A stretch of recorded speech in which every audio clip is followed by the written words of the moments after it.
Chapter 655. Yao Yao fainted from anger? Let's wait for the interrogation results to come out first. We don't know if these people are all the criminals. Are there any that escaped? Ling Shan felt that this case was solved too quickly, and the criminals didn't even put up a fight before surrendering. Ling Shan felt that it was a little strange.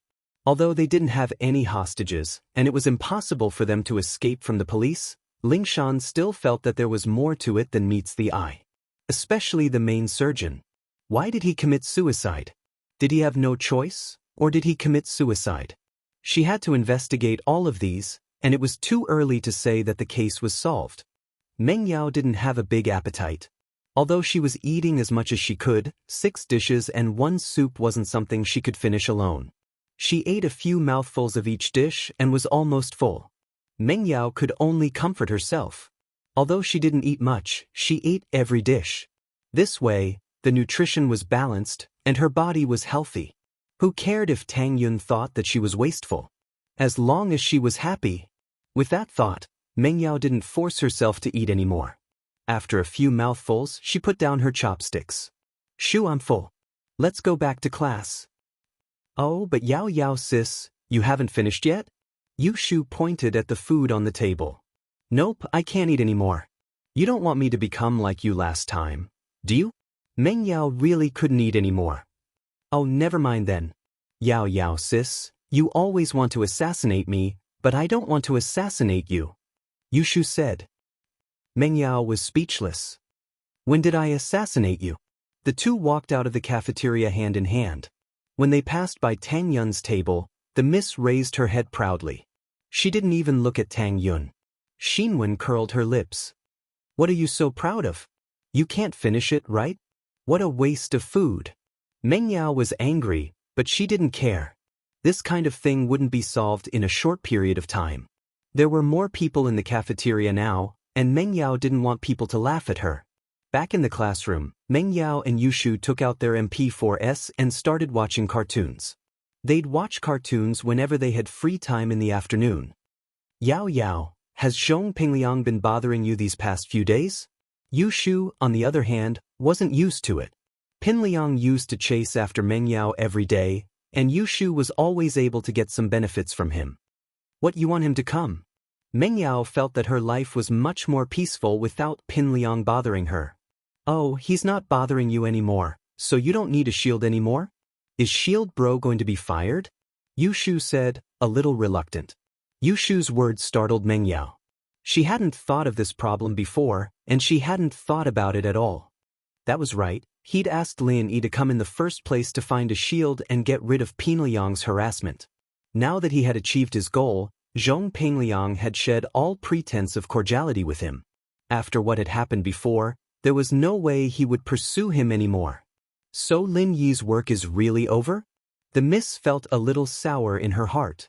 She hadn't spent a long time with Lin Yi, but it wasn't short either. She seemed to have gotten used to his existence. Meng Yao was a little annoyed that Yu Shu suddenly brought this up. If Yu Shu didn't say it, she could pretend that nothing had happened. She wouldn't have deliberately thought about it, and Lin Yi would still be the old Lin Yi, her follower. But now that Yu Shu said it, did she have to fire Lin Yi? He was so despicable, flirting around, he deserved to be fired. But he seemed quite pitiful, didn't he? An orphan came to work in a foreign city, and if she fired him, what would he do? And, out of sympathy, she couldn't fire him for now. She couldn't burn the bridge after she'd outlived her usefulness, could she? That wasn't what a good kid should do. Meng Yao found a suitable excuse for herself. Besides, it seemed like she was still in danger. Shu, Pingliang can already do such crazy things. It's hard to say that he won't be even crazier in the future. We're still in a dangerous situation, and we need someone to protect us. Meng Yao said, from the looks of it, Lin Yi is still qualified, so let's use him for now.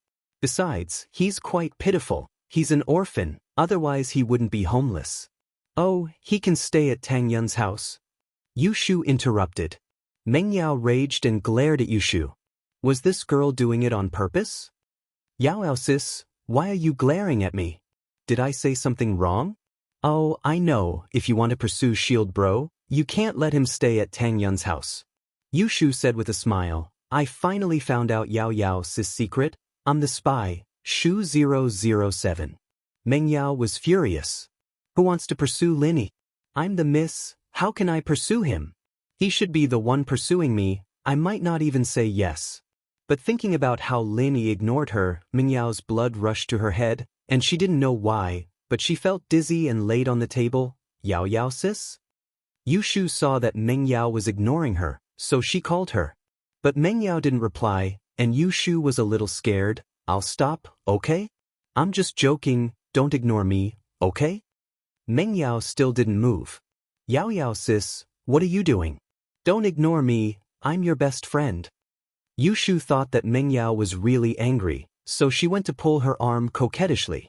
But Meng Yao didn't move at all, and even when Yushu pulled her, she moved a little out of habit. This time, Yushu really felt that something was wrong. Yao Yao sis, don't scare me, okay? You're not going to faint from anger, are you? I'm just saying that you're going after Shield bro, why are you going to faint? Meng Yao still didn't move. Yushu didn't care about joking anymore. She was really panicking, and she didn't know where she got the strength from, but she carried Meng Yao on her back, stumbling out of the classroom, and ran towards the school's sick bay. The potential of a human body was limitless, and Yushu didn't have that much strength, but at this moment, there was only one thought in her mind, and that was to make sure that nothing happened to Yao Yao sis. So she didn't even think about whether she could carry Meng Yao or not, and just ran out with Meng Yao on her back. Chapter 656. She doesn't love Shield bro any. School doctor, Yao Yao has fainted, please take a look at her. Yushu's tone had changed as well. It wasn't her usual cute tone anymore, but it sounded a little hoarse now. Yushu carried Meng Yao into the sick bay and was just about to place her on the bed when she realized that there were already a few students lying on the bed. There were also a lot of teachers and students in the sick bay as well, and it seemed like something had happened. Another one? The school doctor frowned when he saw Yushu carrying Meng Yao in, cold sweat forming on his forehead. Why are there so many people? Why isn't the ambulance here yet? The school doctor didn't know what to do with the students fainting one after another. He couldn't tell what caused the fainting at all, and all the students had the same symptoms. Their faces were pale, and their breathing was rapid. Dr. Li, how's the situation? The dean, Wang Jifeng, rushed over as soon as he heard the news. He frowned when he saw the sick bay full of teachers and students. Teachers and students who are not involved, please leave. Don't squeeze in here, the air is bad. Wang Jifeng's words were very effective. Be it the teachers or the students, they all left the sick bay obediently. But since the people inside were their classmates or good friends, the teachers and students didn't want to go too far. They lingered in the corridors, not willing to leave. But there was one person who didn't leave. Yushu was still hugging Meng Yao tightly, sitting at the corner of the bed. Wang Jifeng knew her, and naturally he wouldn't chase her away. But when he saw Meng Yao in her arms, he was shocked. Wasn't this the chairman's daughter? She fainted as well? Wang Jifeng was sweating profusely. He didn't have time to ask and quickly called the principal, Ding Binggong, to report the situation. Principal Ding, where are you? More than 10 students from the school are unconscious, including Chairman Chu's daughter, Meng Yao. Jifeng couldn't handle the situation, so he called Binggong. Ding Binggong went to the Education Bureau for a meeting, so he didn't rush back to school for lunch at noon. Instead, he went out to eat with the other principals. When he received Wang Jifeng's call, he turned pale with fright. He didn't bother to explain to the other principals. He just said, something happened at school. Then he hurriedly pulled the driver out of the restaurant and got in the car. Then he asked, Old Wang, what did you say? More than 10 students fainted? And Meng Yao? What is going on? I've just arrived, so I'm not too sure. Dr. Li, what kind of illness do these students have? Why did so many students faint all of a sudden? Wang Jifeng finally had the time to ask the anxious Dr. Li. Dean Wang, I'm not sure. I've never seen such symptoms before. I'm not sure if it's an acute infection. I've already called the emergency center. The ambulance should be here soon. Dr. Li said carefully. When Dr. Li spoke, Wang Jifeng's phone was also on, so Ding Binggong on the other side heard everything clearly. His head exploded. If something happened to the school, not only would it affect the school's reputation, even the corporation would be implicated. Old Wang, I'll rush back immediately. You must stay calm. Don't let anything happen to the students. Ding Binggong ordered anxiously. I understand. I'll try my best to control the situation. Wang Jifeng nodded with a heavy expression. But he also knew that the current situation wasn't something he could control. While he was making the call, there were more than one unconscious students being sent in by the teachers. This gave Jifeng a headache. At the same time, he quickly thought of the reason why the students were like this. If he couldn't find the reason, then there would be more students like this. By that time, it would be too late. However, even Dr. Li didn't know the specific situation. How could a non-medical graduate like him know the specific situation? So, while Wang Jifeng waited for Ding Binggong, he could only pray for the ambulance to arrive faster so that the students could go to a proper hospital for treatment as soon as possible. Yushu was a little dumbfounded. She originally thought that Meng Yao fainted because of her anger, but now it seemed that wasn't the case. There seemed to be a lot of people with the same symptoms as Yao Yao Sis. What happened to these people? But even so, Yushu was even more worried. If it was just anger, it would be easy to deal with it. But now, it wasn't anger, but something else. Yushu was panicking. She subconsciously thought of Lin. When she was about to die last time, it was also Lin Yi who saved her. So, she planned to find Lin Yi to save Meng Yao. Yushu quickly took out her phone and called Lin. But after waiting for a long time, the phone automatically hung up. Lin Yi didn't pick up. Yushu called again and it was the same. No one picked up. Damn shield bro, where did you go? If anything happens to Yao Yao Sis, I'll never like you again. I won't forgive you for the rest of my life. Yushu said to herself angrily. While waiting for the ambulance, a few more students were sent to the school sickbay. Up until now, there were a total of 28 students waiting for the ambulance to send them to the hospital. During this time, Dr. Li made a few more calls, urging the emergency center to send more ambulances. At the same time, he also asked them to send more ambulances. At least 7 to 8 ambulances were needed to transport these students.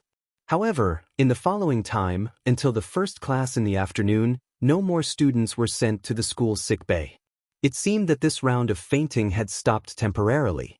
This made Jifeng and Dr. Li let out a sigh of relief. Ding Binggong arrived at the school almost at the same time as the ambulance. The students were carried into the ambulance one by one. Naturally, Yushu didn't want to leave Meng Yao alone. She accompanied Meng Yao to the ambulance. Ding Binggong and Jifeng knew Yushu, so naturally, they didn't stop her. They got into the ambulance with Meng Yao. Dr. Li and the other ambulance stayed at the school. If there were any fainted students, they would be sent to the hospital immediately. Chapter 657. Cause of coma? Shu, what's wrong with Yao Yao? Can you tell us what happened? Ding Binggong wanted to know the truth of the matter, but he didn't get any useful information from Jifeng and Dr. Li, so he turned his attention to Yushu. Yushu was with Meng Yao, so she should know more about the process of Meng Yao fainting. But Yushu's words were no different from what the other students had said. All of them fainted not long after they returned to the classroom after lunch. At first, Dr. Li had suspected that the students fainted because of food poisoning, since the students only started fainting after lunch. But this theory didn't hold up to scrutiny, since the fainted students were only a small percentage of the students who ate in the cafeteria. There were only 28 of them. With that, the possibility of food poisoning was much lower. Why else would the other students be fine? It wasn't very likely that it was caused by eating a certain type of food. After all, there wasn't a single dish that only 28 students ate, was there? As a result, they had to go to the hospital to determine the cause of the coma. Along the way, the ambulances ran through several red lights. It was rare to see such a fleet of ambulances, but the cars on the road also took the initiative to make way for them. It was obvious that something big had happened for so many ambulances to be dispatched at once. Binggong gathered his thoughts and dialed up Pingzhan's number. He had to inform the chairman of the school about something this serious, not to mention that Meng Yao was one of the fainted students. It was all the more reason for him to inform Pingzhan. Peng Zhan was in the middle of a meeting when his phone rang. He didn't want to pick it up at first, but Bing Gong's name appeared on the screen. He didn't really want to pick it up, but Bing Gong didn't usually call him unless he came to the company to report on his work every week. If it wasn't business, then it had to be something that happened to Meng Yao, Yu Shu, or Lin. That was why he would call him personally. At that thought, Peng Zhan gestured for everyone to wait before picking up the phone. Headmaster Ding, what's up? I'm in the middle of a meeting. Peng Zhan's words were very clear. If Bing Gong didn't have anything important to attend to, they could fight later. Chairman Chu, something has happened to the school. Bing Gong said solemnly. 28 students fainted for unknown reasons during lunch break, and Meng Yao was one of them. What? Peng Zhan stood up subconsciously in shock. The news about Bing Gong was already shocking enough. More than 20 students fainted at the same time. Such a big incident had never happened since the school was founded. If it wasn't handled well, the reputation of the school and even the reputation of the corporation would be severely affected. What worried Peng Zhan the most was his daughter Meng Yao's safety. Meng Yao was a part of his life, and now that Meng Yao had fainted, how could he have the mood to continue the meeting? He waved his hand, indicating that the meeting could be adjourned. The meeting is adjourned. Li Fu, come with me for a moment. Yes, Mr. Chu. Li Fu nodded and followed Peng Zhan into the meeting room. As Peng Zhan's confidant, he could naturally tell that something was wrong with Peng Zhan's emotions. Something must have happened to him. In Peng Zhan Industries, Chu Peng Zhan's words carried enormous weight, and no one dared to say anything against him. Guanghua and Gubang's resignation was still fresh in their minds, so how could the new shareholders not be treading on thin ice? Seeing that Peng Zhan had something to attend to, they didn't dare ask any questions. They only left the meeting room and returned to their offices after Peng Zhan had left. Peng Zhan, on the other hand, frowned as he held the phone in his hand. Is Yao Yao all right? Is she in danger? I'm not sure yet, Mr. Chu. We're about to reach the hospital. It's only a few minutes' drive away. Bing Gong said. All right, which hospital? I'll be there right away. Peng Zhan was panicking, but there was nothing he could do. At the Second People's Hospital. Bing Gong said. The best hospitals in the city were the First People's Hospital and the Second People's Hospital. However, the First People's Hospital had been established for a long time, so many people had higher recognition of it than the Second People's Hospital. However, the Second People's Hospital was also a branch of the First People's Hospital. After Guan Shuimin's son's Ming Yang Medical Group invested in it, it was established as the Second People's Hospital.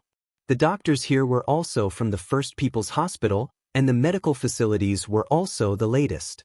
Many young people began to recognize the Second People's Hospital. The First People's Hospital couldn't send 7 or 8 ambulances at once, so the Second People's Hospital went to the school to pick up the unconscious students. All right, I understand. Peng Zhan hung up the phone and said to Faubert, go to the Second People's Hospital. Yao Yao fainted, and there are a total of 28 students who fainted for unknown reasons. We'll be there right away. All right, Mr. Chu.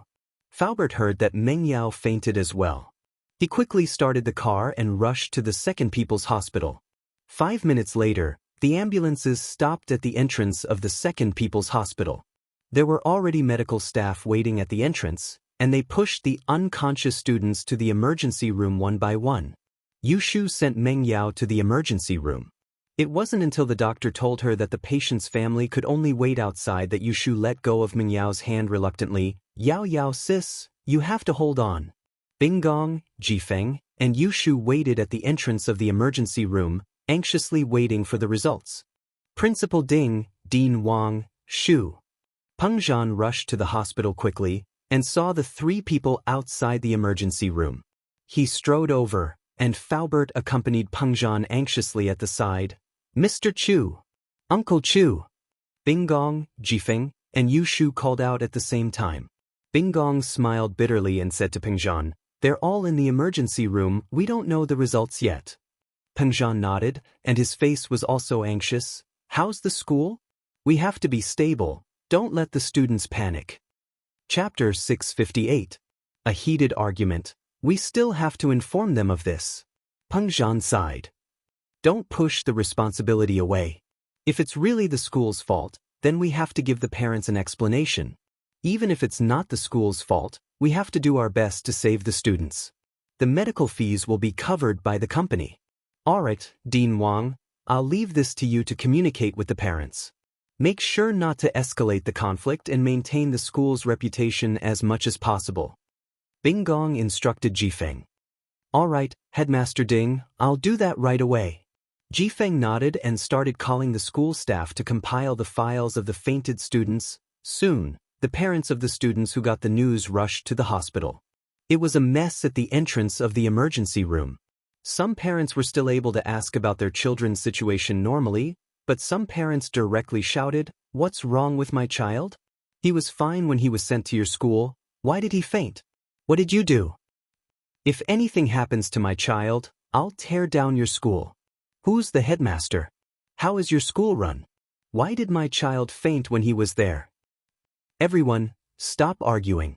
This is a hospital, and your children are in the emergency room. What if you interrupt the doctors? Bing Gong and Jifeng looked at the parents helplessly. You even know that our children are in the emergency room? What kind of headmaster are you? A student fainted in the school. What are you guys thinking? What the hell are you guys doing? A middle-aged woman pointed at Bing Gong and scolded. That's right. Have our students been treated unfairly? Did they faint because of corporal punishment? We want to know the truth. Another parent shouted. The truth. The truth. The truth. We want the truth. The other parents also shouted. Since they were going to make a scene, they were going to make a scene together. For the sake of their children, these parents were not afraid to fight to the death with the school. Peng Zhan frowned. The situation was getting heated up, so he walked over himself and gestured for the parents to calm down. Everyone quiet. I'm the chairman of Peng Zhan Industries. Peng Zhan, you're the chairman? You want us to calm down? Can you calm down? It's not your child inside. Of course you're not worried. The middle-aged woman interrupted Peng Zhan before he could finish. That's right. You're the chairman of the board. How precious are you? Your children are all princesses and young masters. Our children can't do it. They can't even faint in school. Another parent also teased. Although I'm the chairman of Peng Zhan Industries and the director of the school, I feel the same as all of you. I'm also worried and praying for the kids inside.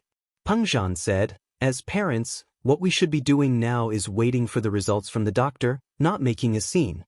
It's not good for the children at all. It's easy for you to say that. So it's not your child? Aren't you worried? The middle-aged woman was obviously a prick. Her words were the sharpest. You're still worried? Are you worried that your school's reputation will be tarnished? Yeah, you're worried about the school's reputation, right? The other parents also said. Everyone, you've misunderstood. I've already said that I'm the same as all of you. I'm standing here as a parent. Peng Zhan shook his head and said, because my daughter, Chu Mengyao, is also one of the unconscious students. I'm also worried about my daughter. As for the corporal punishment you're talking about, it's all nonsense. Do you think that Principal Bing Gong can still stand here and talk to you after punishing my daughter?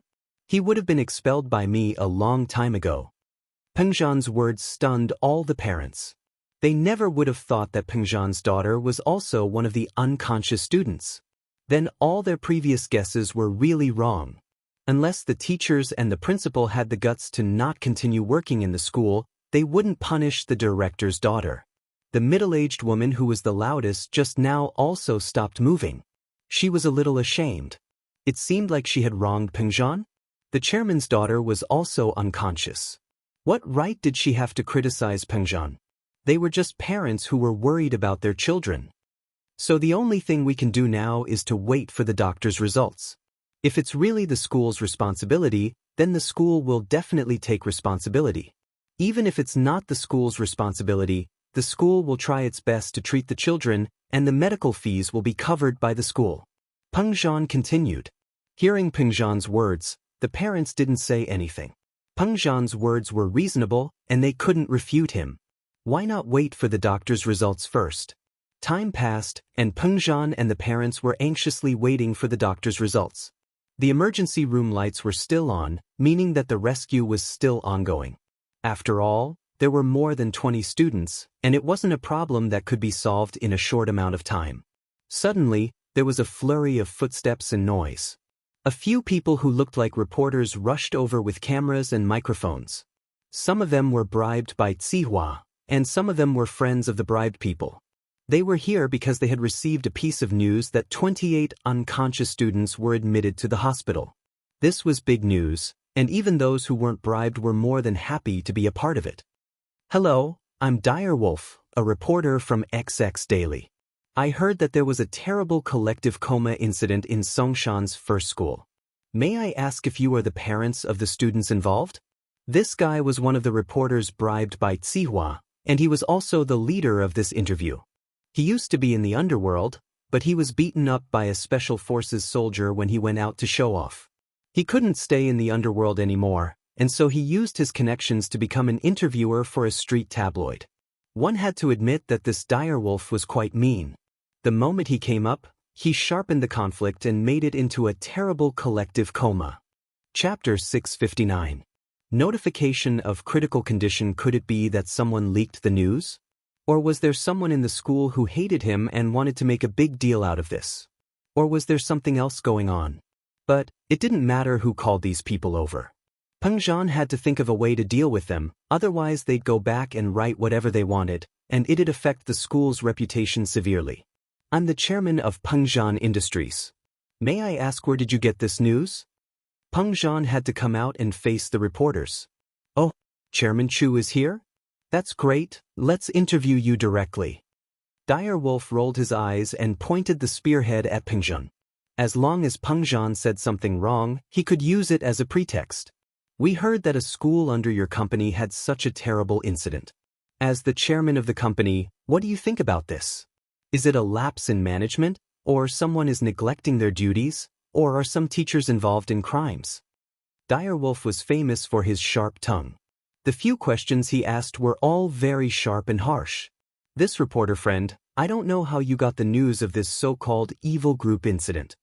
Peng Zhan smiled faintly. But the doctor hasn't given an answer yet. Even the parents, and I don't know the reason why the students are in a coma. How did you know? It doesn't matter how we know. Naturally, someone provided us with clues. Direwolf said. Even if you knew the reason, you wouldn't tell us, would you? The parents are the ones in the dark. You are the leaders of the school. Why would you care about the lives of other people's children? That's not right. Chairman Chu's daughter is also one of the students in a coma. How can you say that he doesn't care? The middle-aged woman didn't have any ulterior motives. She was telling the truth. Although she was a troublemaker, she wasn't a bad person. Direwolf froze. He didn't expect Peng Zhan's daughter to be one of the victims. This contradicted his words. Peng Zhan wasn't indifferent. In fact, he was quite concerned. However, Direwolf reacted quickly. Look, even Chairman Chu's daughter is in trouble in his own school. You can imagine how chaotic the school's management system is. Do you still dare to send your own children here? The middle-aged woman was slightly stunned after hearing that. But after thinking about it carefully, it did make sense. Even the daughter of the school's chairman had become like this. Wouldn't it be more dangerous for her, a commoner's child? After listening to Direwolf's words, the parents also had some doubts. Yes, the school can't even guarantee the safety of their chairman's daughter.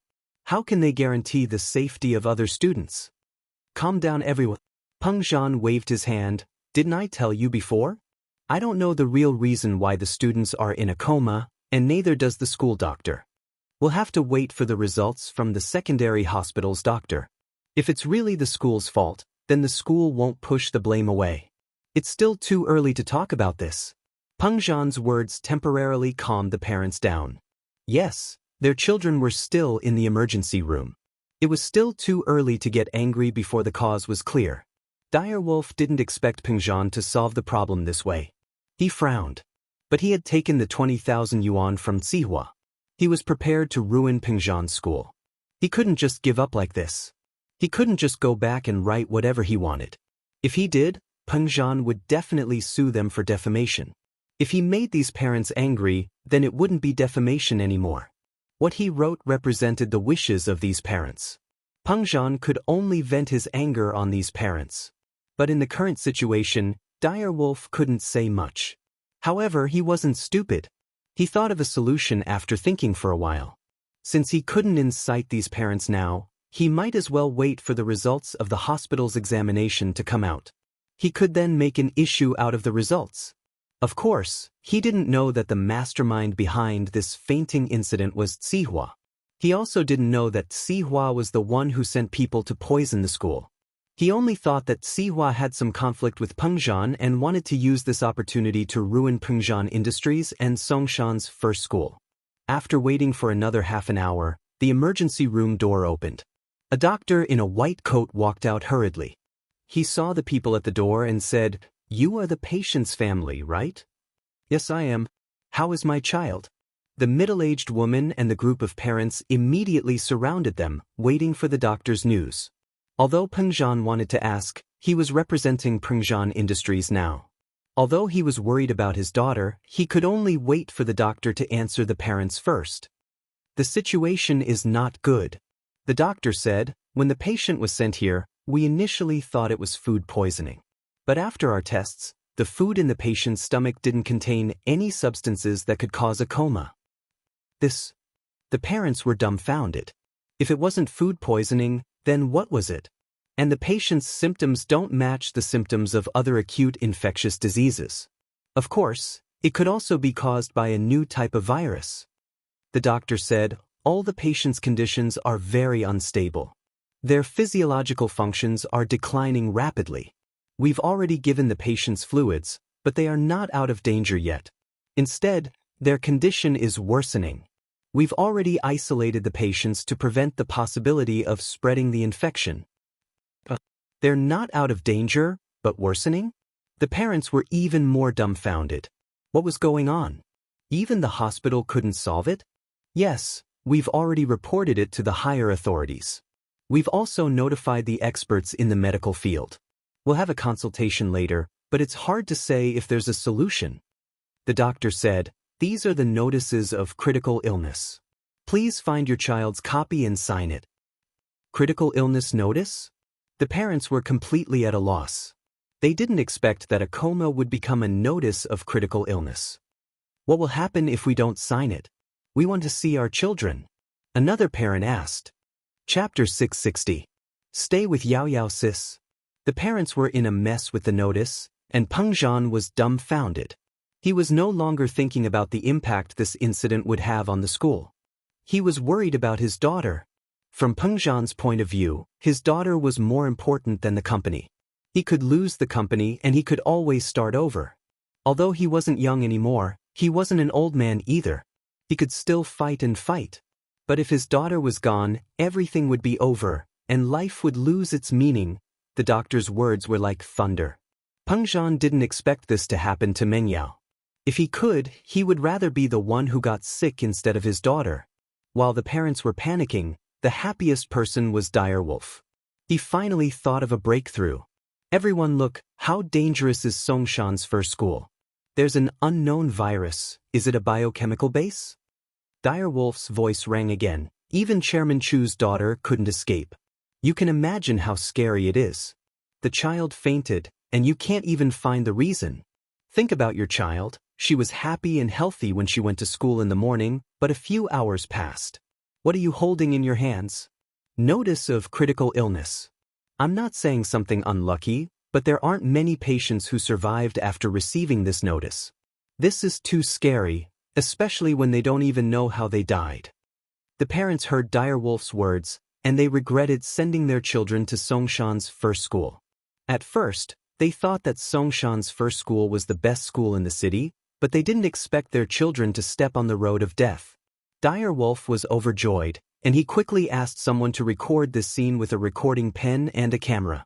Although Peng Zhan heard Direwolf's words, he didn't refute it, because his mind wasn't on it anymore. He was worried about Meng Yao's safety, and he didn't have time to care about Direwolf's slandering of the company and the school. However, this allowed Direwolf to seize the opportunity. After a series of videos and incitement, those grieving parents began to criticize the management system of the school. "Yao Yao sis will be fine. I want to see Yao Yao sis. Where is Yao Yao, sis? I want to go. Yushu ran towards the emergency room's door abruptly. It was a long and narrow hallway, and at the very end of the emergency room was the infectious disease isolation room. A couple of nurses were spraying disinfectant around the room, and all of them froze when Yushu ran in. What are you doing? You can't come in. This is the infectious disease intensive care unit. Get out of here. The nurse said, startled as she stopped Yushu. But why would Yushu listen? In her mind, there is only one thought, that is to not let anything happen to Yao Yao Jie. Even if something happens to Yao Yao Jie, she must accompany her. As for whether it was contagious or not, she did not care. The doctor at the door was also stunned by Yushu's actions. When he recovered from his shock, he quickly yelled at the door that was pushed open, "Come out, don't go in, it's dangerous." Yushu didn't listen. She didn't know where she got the strength from, but the two nurses weren't able to stop her. Yushu was already at the end of the corridor, and there was a row of isolation rooms, each with a large glass panel in front of it. Yushu quickly found Mingyao's isolation room. Ignoring the doctors' and nurses' shouts, she pushed the door open and rushed in. Yao Yao Jie, what's wrong with you? Don't scare me. Yushu ran to Mingyao's side, grabbed her hand, and started crying. With Yushu taking the lead, the rest of the parents also rushed in after a slight hesitation. They found their children's isolation rooms and entered. In this situation, the hospital's nurses and doctors could only smile bitterly. They couldn't do anything about it. In fact, they understood these people's actions. They were worried about their children's safety. They didn't care whether it was contagious or not.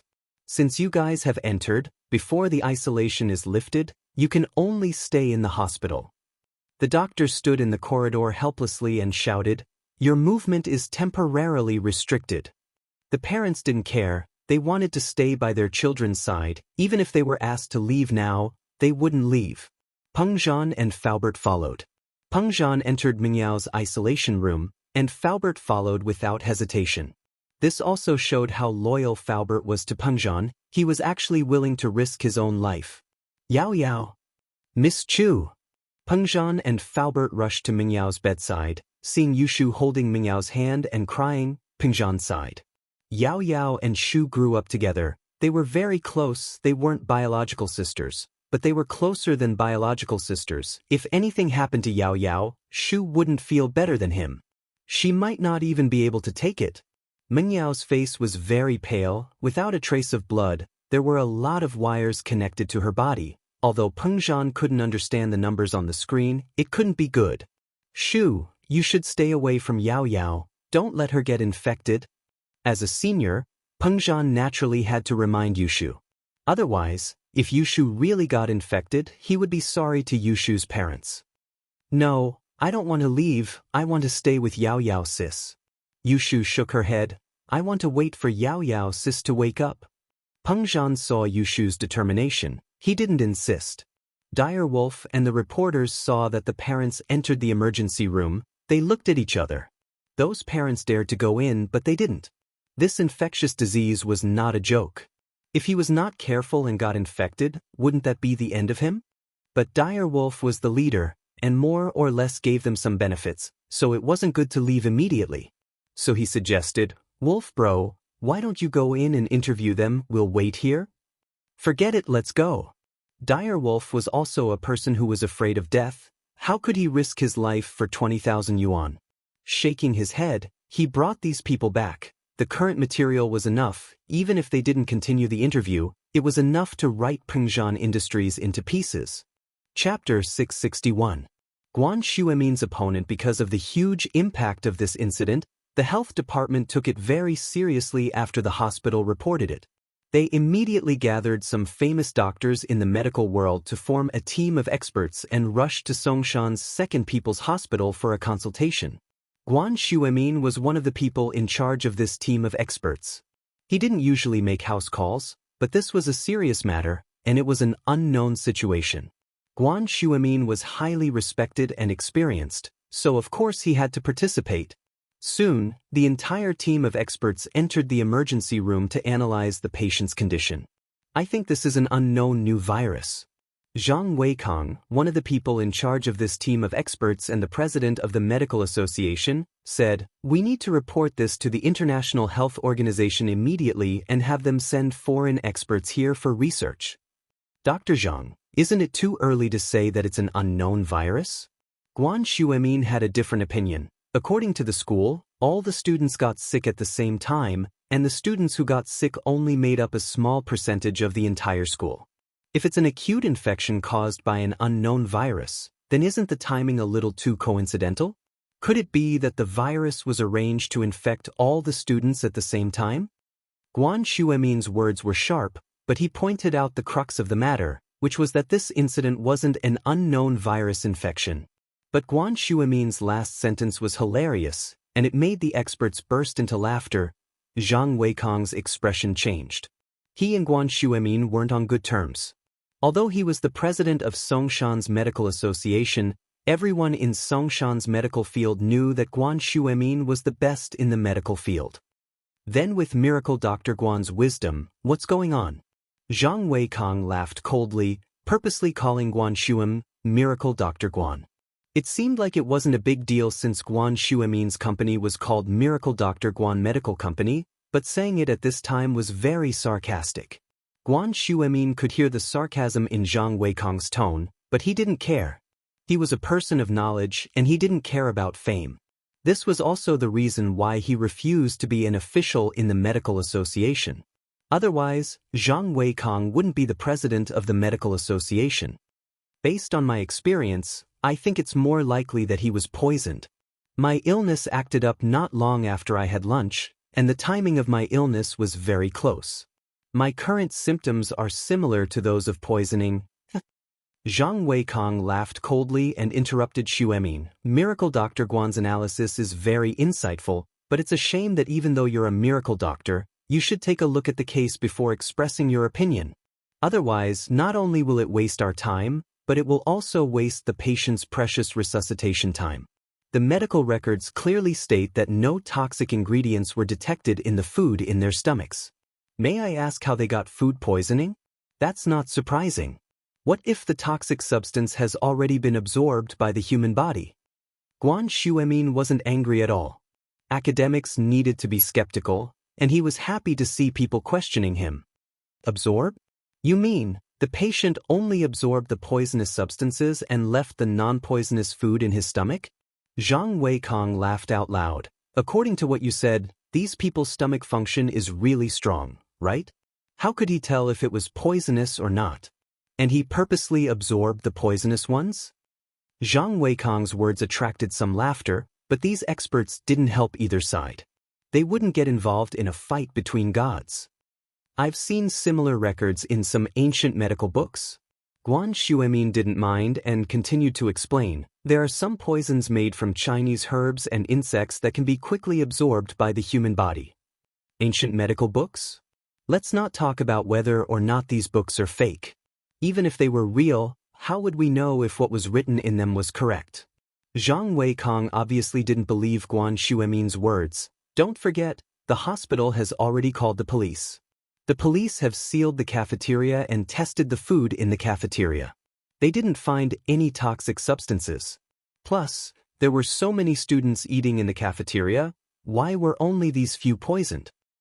First of all, I can't deduce how they were poisoned. This is the police's job. What I'm saying is just my opinion, Guan Xuemin said. My opinion is to report this to the International Health Organization. This isn't something we can handle. If you insist that it's poison, you'll have to bear the consequences yourself. Zhang Weikong didn't want his reputation and future to be affected by these students. He didn't need to take any measures anyway. Reporting to the higher-ups was the easiest way. Someone else would take care of these things. Even if the students died, it had nothing to do with him. Guan Xuemin sighed. Although he had only seen similar information in ancient medical books, there wasn't any way to detoxify it. It was only listed as one of the ancient poisons, along with other poisons such as venomous insects. There was only a brief introduction, and it wasn't very detailed. Let's take a look at the patients first. Guan Xuemin sighed. No matter what, since he was here, he couldn't just do nothing, right? If you want to see them, Go see them yourself. This is an infectious disease. Before we take preventive measures, it's better not to come into contact with the patients. Zhang Weikong didn't want to be infected by the virus. He was a person who was afraid of death. He had a bright future ahead of him. There was no need to lose his life for a few students. Of course, whoever wants to go can go. Among these experts, there were many responsible medical workers. At this moment, after hearing Zhang Weikong's words, they all showed an angry expression. If you're afraid of death, why are you a doctor? A doctor's job is to save lives, to fight on the front line of danger. In every profession, there were some black sheep. There were also some who had the same idea as Zhang Weikong. They hid their bodies and pretended not to care about their own affairs. Professor Guan will go with you to see the patients. Many experts stood up and said to Guan Xuemin. Chapter 662. Ancient strange poison. Xuemin walked out of the meeting room and walked quickly to the emergency room. He was recognized by the doctors as soon as he reached the emergency room. Xuemin had a high reputation in Songshan's medical field, and some of these doctors were his students. Naturally, they were more respectful when they saw Xuemin. Professor Guan, you're here. Dr. Sun, who was in charge of the emergency room, was also Xuemin's student. He quickly welcomed Xuemin. Are you going to do a house visit? Yeah, I'll take a look. Xuemin nodded. Bring me there. But Dr. Sun hesitated. If it was an acute infection, it would be very dangerous for Xuemin to go there. But he knew Xuemin's personality. He didn't care about life and death, so he only hesitated for a moment before bringing Xuemin to the isolation room. Among the parents, someone recognized Xuemin and shouted, Miracle Dr. Guan is here. My child can be saved. What? Miracle Dr. Guan? Which Miracle Dr. Guan? Of course it's Guan Xuemin, Miracle Dr. Guan. Miracle Dr. Guan's medical company has been very famous recently. I heard that there are 2 special medicines that are going to hit the market soon. The parents were overjoyed when they heard that it was Xuemin. Xuemin's reputation was well known, and he had the title of Miracle Doctor. If he was here, then their children would definitely have hope. So all the parents rushed out and pulled Xuemin. Miracle Dr. Guan, please take a look at my child. Let my child take a look first, I beg you. Let my child take a look first.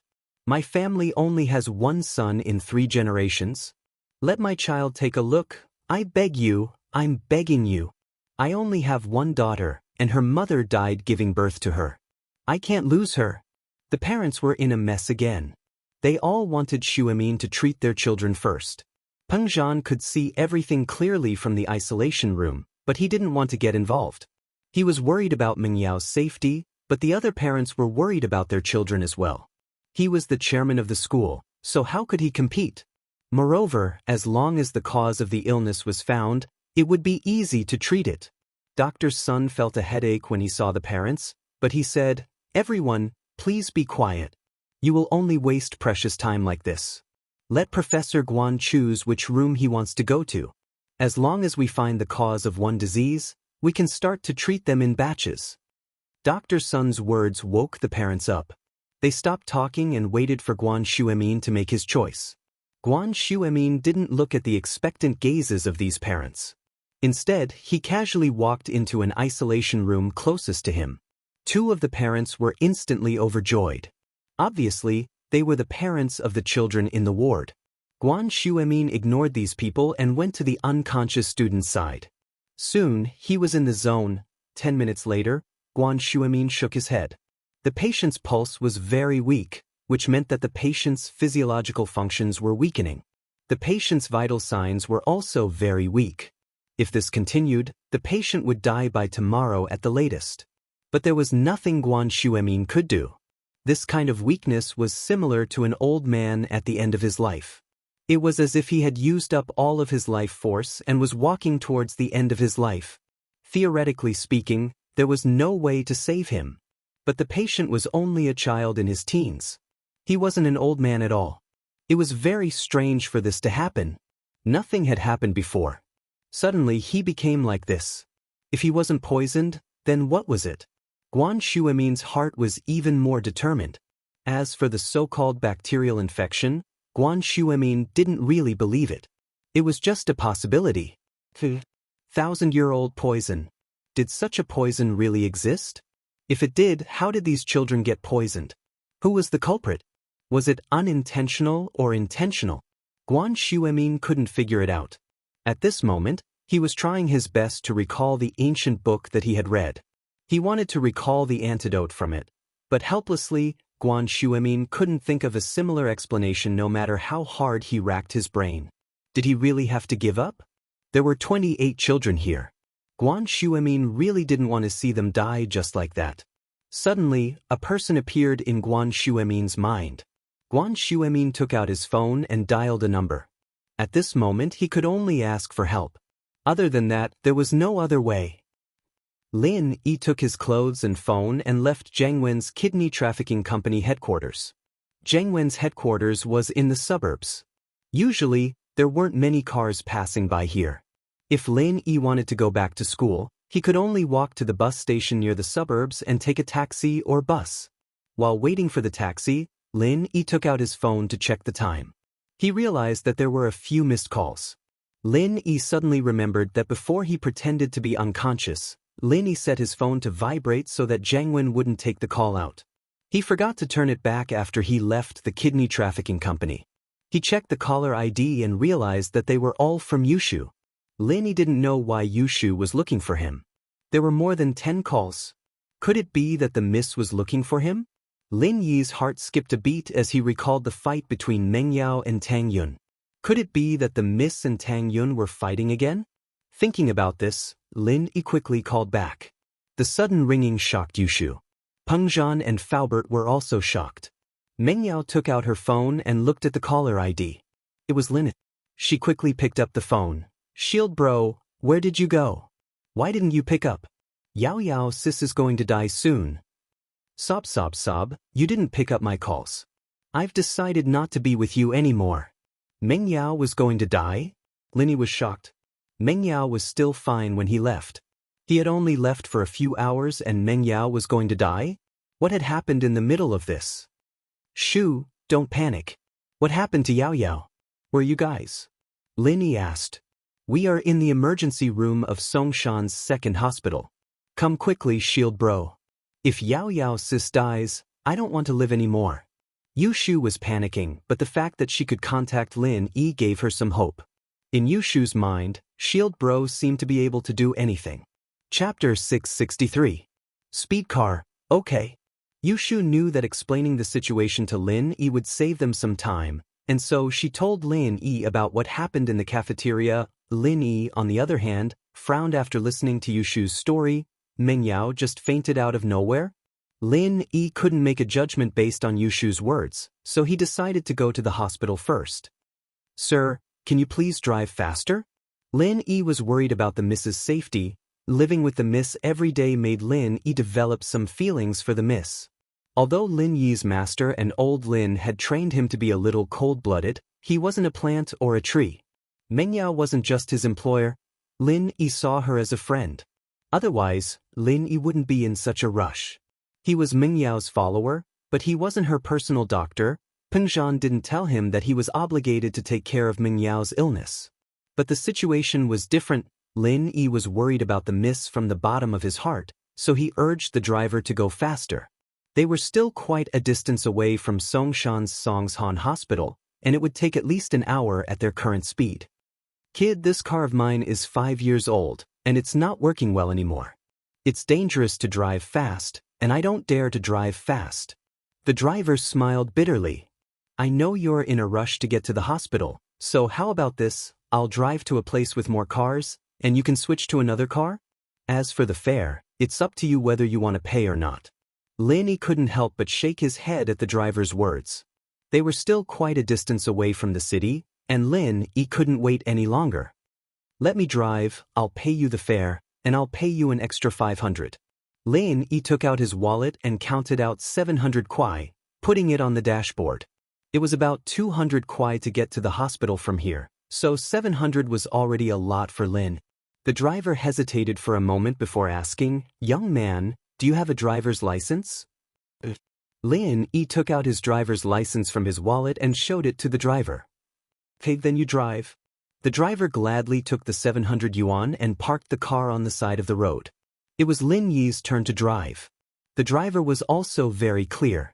Even if Lin Yi's way of driving wasted some gas, the money would be enough.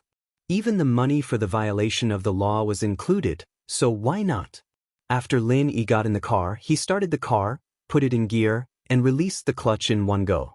After the car rushed out, the next thing he did was to constantly change gears and accelerate. Lin Yi's driving style gave the driver a shock. How long had it been? Lin Yi had already put it in gear 5, and he kept stepping on the accelerator. The car was like a runaway horse that was galloping. Although this was a suburban road, and there were no cars, the speed limit here was 80 kilometers per hour. If there was a speed camera recording of Lin Yi driving like this, he would have been recorded. Fortunately, there were no cameras on this road. However, after Lin Yi entered the city, his speed didn't decrease. Instead, he kept accelerating. Seeing that there were more and more cars, the driver quickly said, "Young man, slow down. It's dangerous. Besides, there is a post in front. There are policemen. You won't be able to hit them," Lin Yi said faintly. He was still accelerating. The car was like an afterimage, shuttling through the traffic nimbly. As soon as Lin Yi finished speaking, the car completed a drift, and the driver was so scared that his heart almost exploded. Drift? It can't be, right? I usually only see it on TV. I didn't expect my broken car to be able to drift. Was this guy a professional racer? As he was thinking, police sirens came from all around the car. Evidently, the surveillance center saw something strange here and sent people to intercept him. "Young man, the police are here. Stop the car." The driver was so scared that he quickly said, he was done for. Wouldn't the car be impounded? This 700 RMB wasn't even enough to pay the fine. Lin Yi frowned slightly. He didn't expect the police to react so quickly. They locked onto his location in such a short amount of time. Lin Yi had no choice but to call Lingshan. Fortunately, Lingshan wasn't in the headquarters of the kidney trafficking organization, and her phone had signal. Lin Yi dialed her number. "Told Lingshan?" Lin Yi didn't wait for her to speak and said directly, "My car is being targeted by the police. I need to go to the hospital to save someone. Inform them to pull back." Lingshan received the call from Lin. She thought that Lin Yi was calling to ask if he had destroyed the kidney trafficking organization's HQ. She didn't expect it to be something else. But this time, Lingshan didn't feel angry at Lin Yi's order. She didn't ask much and only asked, "What's your car number?" "What's your car number?" Lin Yi asked the driver. "Song at 8224. The driver was shocked. This guy knew Lingshan? Actually, the driver shouldn't know the name Lingshan based on his profession. But when he listened to the news on the radio, he heard about the new captain of the criminal investigation team, Lingshan, solving the bank robbery case and capturing the bank robbers. That was why he had an impression. A while ago, she caught another criminal, and this made the driver feel that this captain of the criminal investigation team was very capable, so he remembered the name. But what he didn't expect was that Lin Yi knew Lingshan, and his tone wasn't polite at all. Who is this guy? Lin Yi didn't have time to think about what the driver was thinking. He told Lingshan the car number directly. Lingshan remembered the car number and called the traffic police command center. She couldn't just ignore Lin Yi's matter.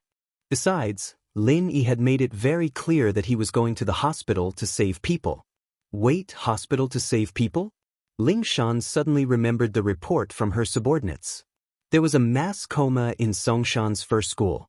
But because she was busy with the kidney trafficking organization case, she sent one of her team leaders to the school to investigate. Could it be that Lin Yi was going to save those poisoned students? Thinking that Lin Yi was also a student of Songshan's first school, and he was hired by Pengzhan, it made sense that he was going to save people. But this wasn't Lingshan's area of responsibility, so she didn't ask much. Suddenly, Lingshan remembered that Lin Yi didn't call her Miss Braindead, but called her by her name. Lingshan's heart skipped a beat for no reason. Was Lin Yi in a hurry and didn't have time to tease her, or did his attitude towards her change? Chapter 664. Just how strong was he?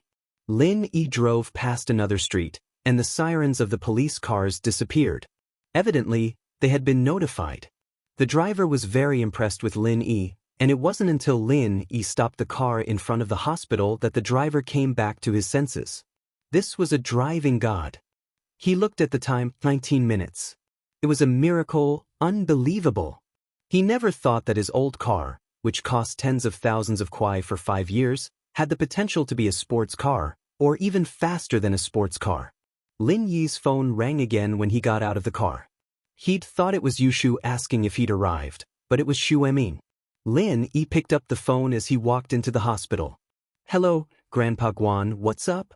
Lin Yi was worried about the Mrs. well-being, and so he remained polite to Guan Xu Emin, but he was still a little impatient.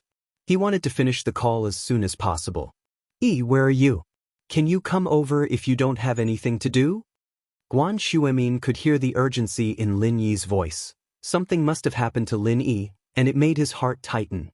If Lin Yi couldn't come, then there was no hope at all.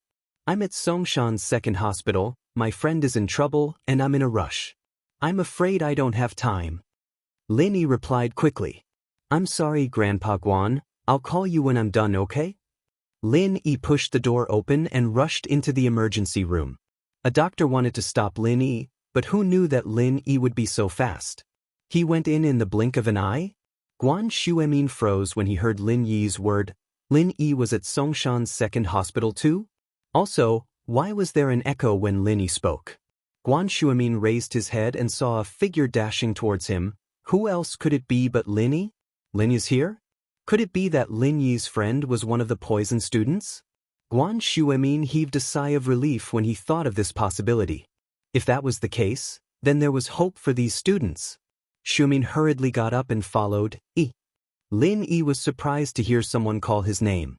He listened carefully and it was still Xu Emin's voice. Lin Yi looked at the phone beside his ear. It didn't seem to be coming from the phone, but from behind him. Lin Yi turned around and said in surprise, "Grandpa Guan? Why are you here? Is your friend one of the unconscious students?" Guan Xu Emin did not answer Lin Yi's question, but asked anxiously. Lin Yi paused for a moment, then understood. "I see. Grandpa Guan, you called me here for the students, right? But it doesn't matter if you know anyone here, I have to go see my friend first. I'm sorry, I'll be there after I'm done." Lin Yi politely stated his standpoint. Xu Emin was close to him, but since it wasn't Guan Xu Emin who had fainted, Lin Yi still had to go see the miss first. "Haha, I don't know anyone here. Go see your friend first, we can save them as long as we know the cause of their fainting. I'm just here to treat them." Xu Emin waved his hand, signaling Lin Yi to calm down and focus on treating his friend. Lin Yi nodded, so Xu Emin was worried about the student's condition. He had misunderstood him. "All right, I'll go see my friend first." Lin Yi nodded and started looking for Mingyao's room. He didn't walk far before he saw Pengzhan, Faubert, and Yushu in one of the rooms. This was obviously Mingyao's isolation room. Lin Yi pushed the door open and walked in. Pengzhan didn't know much about Lin Yi's medical skills. When Xu called Lin Yi, Pengzhan thought that Xu was just trying to find a doctor in a desperate situation. He didn't really think that Lin Yi could cure his daughter's illness. Faubert, on the other hand, was deep in thought. He knew that Lin Yi wasn't simple. He killed 2 golden class masters, so how strong must he be? In the beginning, Faubert suspected that Lin Yi was a golden class late phase, but a few days ago he heard that Lin Yi and Uncle Zhu, who was working for Zhao Qibing, exchanged a palm strike. Faubert was shocked. Naturally, Faubert had heard of Uncle Zhu's name before. Back in the days, Uncle Zhu, Zhu Laolu, was a famous figure with the strength of an early phase mystic class. Basically, he didn't have many opponents. Later, he heard that he was recruited by a family, but he didn't think that he would become Zhao Qibing's follower. For a master like that, even if he didn't break through in the past 10 years, it was impossible for his strength to deteriorate. He was definitely at the early phase mystic class. But after Lin Yi exchanged a palm strike with him, it was as if nothing had happened. He didn't seem to be injured at all. This surprised Faubert. Just how strong was Lin Yi? Was he a mystic class early phase as well? Only a mystic class master of the same level could fight Uncle Zhu head-on. Of course, if Lin Yi was a mystic class mid-phase, he would definitely be able to kill Uncle Zhu even if he didn't have the upper hand. Now that Uncle Zhu wasn't dead, and Lin Yi wasn't injured, it was strange. If Lin Yi was much stronger than Uncle Zhu, it was possible that he wasn't injured. But if Lin Yi was much stronger than Uncle Zhu, would Uncle Zhu still be alive? He would probably be dead by now, right? Even a mystic class mid-phase could kill an opponent in a head-on clash like this. Of course, he would be injured. But Lin Yi wasn't injured, and he didn't kill Uncle Zhu. The only possibility was that either Lin Yi didn't use his full strength, or Lin Yi's medical skills were superb, and he healed Uncle Zhu himself. Faubert felt that the first possibility was less likely. After all, Lin Yi was furious at that time. Why would he show mercy? After he broke Zhao Qibing's leg, he still had other things to do to Zhao Qibing.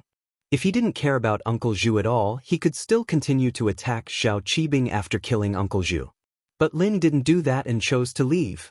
Most importantly, Lin Yi was indeed injured that night, and he was treated at Fatty Lai's house. Although Faubert didn't know what happened, and he didn't see how serious Lin Yi's injury was, he could guess that it wasn't light. Because of this, Faubert suspected that Lin Yi's medical skills were superb as well. Chapter 665. Both are possible, Professor Guan, you're here. Although Peng Zhan noticed this detail, Lin Yi was still a junior to him, and they were familiar with each other, so he put Xu Emin before him. I came with Lui to see if he can. Xu Emin was a scholar, and he didn't care about his reputation. Lin Yi was better than him, and he wouldn't hide it. But Yu Shu interrupted him before he could finish. Shield bro, you're finally here. Quick, take a look at Yao Yao, you have to cure her. Yu Shu looked at Lin Yi as if he was her savior. She grabbed Lin Yi and pulled him to Ming Yao's bedside. Okay. Lin Yi nodded, his face serious as he held Ming Yao's hand and checked her pulse. She was very weak, like an old man on the verge of death. But from Jiao Yazi's perspective, Ming Yao's energy was disappearing at a rapid rate, and the moment it completely disappeared would be the moment her life came to an end. Lin Yi frowned. This situation was very strange, and there were many possibilities for this to happen. First, it could be a physical problem, like a natural disease, but Meng Yao obviously didn't have that. Second, it could be a malignant disease, like cancer, but Meng Yao didn't look like a cancer patient at all. Other than that, there were two less common possibilities. First, she was injured by a master, and her internal organs were damaged. That was why her life was disappearing so quickly. Second, it could be poisoning. Some poisons could also destroy the body's physiological functions, causing a person to die quickly. Lin Yi didn't look at the case, and he didn't have the time to do so. He only asked Xu Emin, Grandpa Guan, what do you think? Xu Emin replied quickly when he heard Lin Yi's question. The experts have two guesses. First, she's infected with some unknown bacteria, and second, she's poisoned. Bacteria? Poisoned? Lin Yi nodded. Both are possible. Both are possible? Guan Xu Emin was surprised. He didn't expect Lin Yi to agree with the germ theory. I have carefully studied voodoo. In fact, many voodoo are a type of bacteria, and people who are poisoned by voodoo will also have the same situation. Lin Yi said, but in the end, it is still poisoning. Voodoo can also be considered poison. I see. Guan Xu Emin hadn't thought about the goo poison, but after hearing Lin Yi's words, he understood. It seemed like he had been a little paranoid, and Zhang Weikong's words weren't without reason. Of course, Zhang Weikong was lucky, and he didn't expect that. Lin Yi was just guessing. He wasn't absolutely sure if Meng Yao was poisoned or not, but according to the current situation, waking Meng Yao up wasn't a difficult task, but waking her up wasn't something that could be maintained. Master Guan, is there anything wrong with the food in your stomach? Lin Yi had the same guess, but he still asked. Guan Xu Emin said, at least from the current test results, there is no poison. But there are some herbs or bugs that can't be detected with chemical methods. Lin Yi nodded. I know that. I've done some research on poisons. Tang's poison scripture basically covers all the poisons in the world and the ways to detoxify them. It could be said that Lin Yi was very knowledgeable about poisons, and this was also related to his old man. Lin Yi didn't understand why his old man was so interested in poisons and voodoo, but Lin Yi was also very knowledgeable about poisons and detoxification. Tang's poison scripture? You've read Tang's poison scripture? Guan Xuemin's face changed drastically as he looked at Lin Yi in disbelief. In the ancient book that he had read before, when it mentioned the ancient poison, it also mentioned the famous Tang sect poison scripture from ancient times to the present. Tang's poison scripture, as the name suggested, was one of the secret manuals of the Tang sect. The Tang sect was located in Sichuan, also known as the Tang family fortress. The Tang sect was famous for their poison. However, it had been lost in history and only appeared in some wuxia novels and TV dramas. Whether or not this sect really existed was still unknown. As a result, Guan Xuemin wasn't sure if the Tang sect poison classic mentioned in the ancient book actually existed. This type of ancient medical book was not an orthodox medical literature, but rather an anecdote. The things mentioned in it were all strange things, some were true, some were false, so there was no way to judge. Lin Yi nodded. Tang's poison scripture wasn't the only one in his house. There were also many other books related to poison, such as the 5 poison scripture. Guan Xuemin was excited. Could it be that Lin Yi really came from an ancient medical family? Why did he see so many medical books that were lost in history? Of course, Guan Xuemin knew that this wasn't the time to ask about this. He suppressed the excitement in his heart and asked, "Do you have a way to cure her?" "As long as she's poisoned, there should be a way. I'll give it a try." Lin Yi didn't make any promises. Although when he left the mountain, old Lin had said that he had already learned 1/3 of his skills, which was enough for him to dominate the martial arts world. Lin Yi wasn't an arrogant person. Who knew if he could cure her? However, Lin Yi wasn't worried about Mingyao's safety. As long as he kept transferring pure energy into her body, the energy that Jiao Yazi mentioned, he could keep her alive indefinitely. Even if he couldn't cure her, he could still bring her to old Lin and save her. Although old Lin kept bragging about being the world's #1 miracle doctor, Lin Yi knew that old Lin had the ability to do so. He, on the other hand, was still 1 level lower. Lin Yi silently channeled the art of dragon mastery and transferred the energy into Mingyao's body. Fortunately, Mingyao's body wasn't like Xiaoxiao's, a bottomless pit that sucked Lin Yi dry, even causing him to lose a level. Mingyao was a normal person, so the amount of energy she needed was very little. To Lin Yi, it was nothing more than a drop in the ocean. Lin Yi let out a breath of relief. If Mingyao had really sucked all his energy dry like Xiaoxiao did, then it wouldn't be realistic to extend her life. He needed time to recover, right? Chapter 666. Healed in an instant, Mingyao opened her eyes and looked at Yushu confusedly. She felt as if she had just woken up from a nap, and now she was full of energy and an indescribable sense of comfort. "Shu, did I fall asleep? Where is this? Isn't this the classroom?" "Yao Yao sis, you're finally awake. That's great, I was worried to death." Yushu didn't answer Mingyao's question. She held Mingyao's hand and cheered happily. "Shield bro is so amazing. I've decided I'll continue to be with you." With that, Yushu suddenly hugged Lin Yi and kissed him on the cheek. Lin Yi was startled, but he didn't think much of it when he saw the excited Yushu. Yushu was always like this, crazy. Peng Zhan and Faubert didn't think much of it. All of their attention was on Mengyao.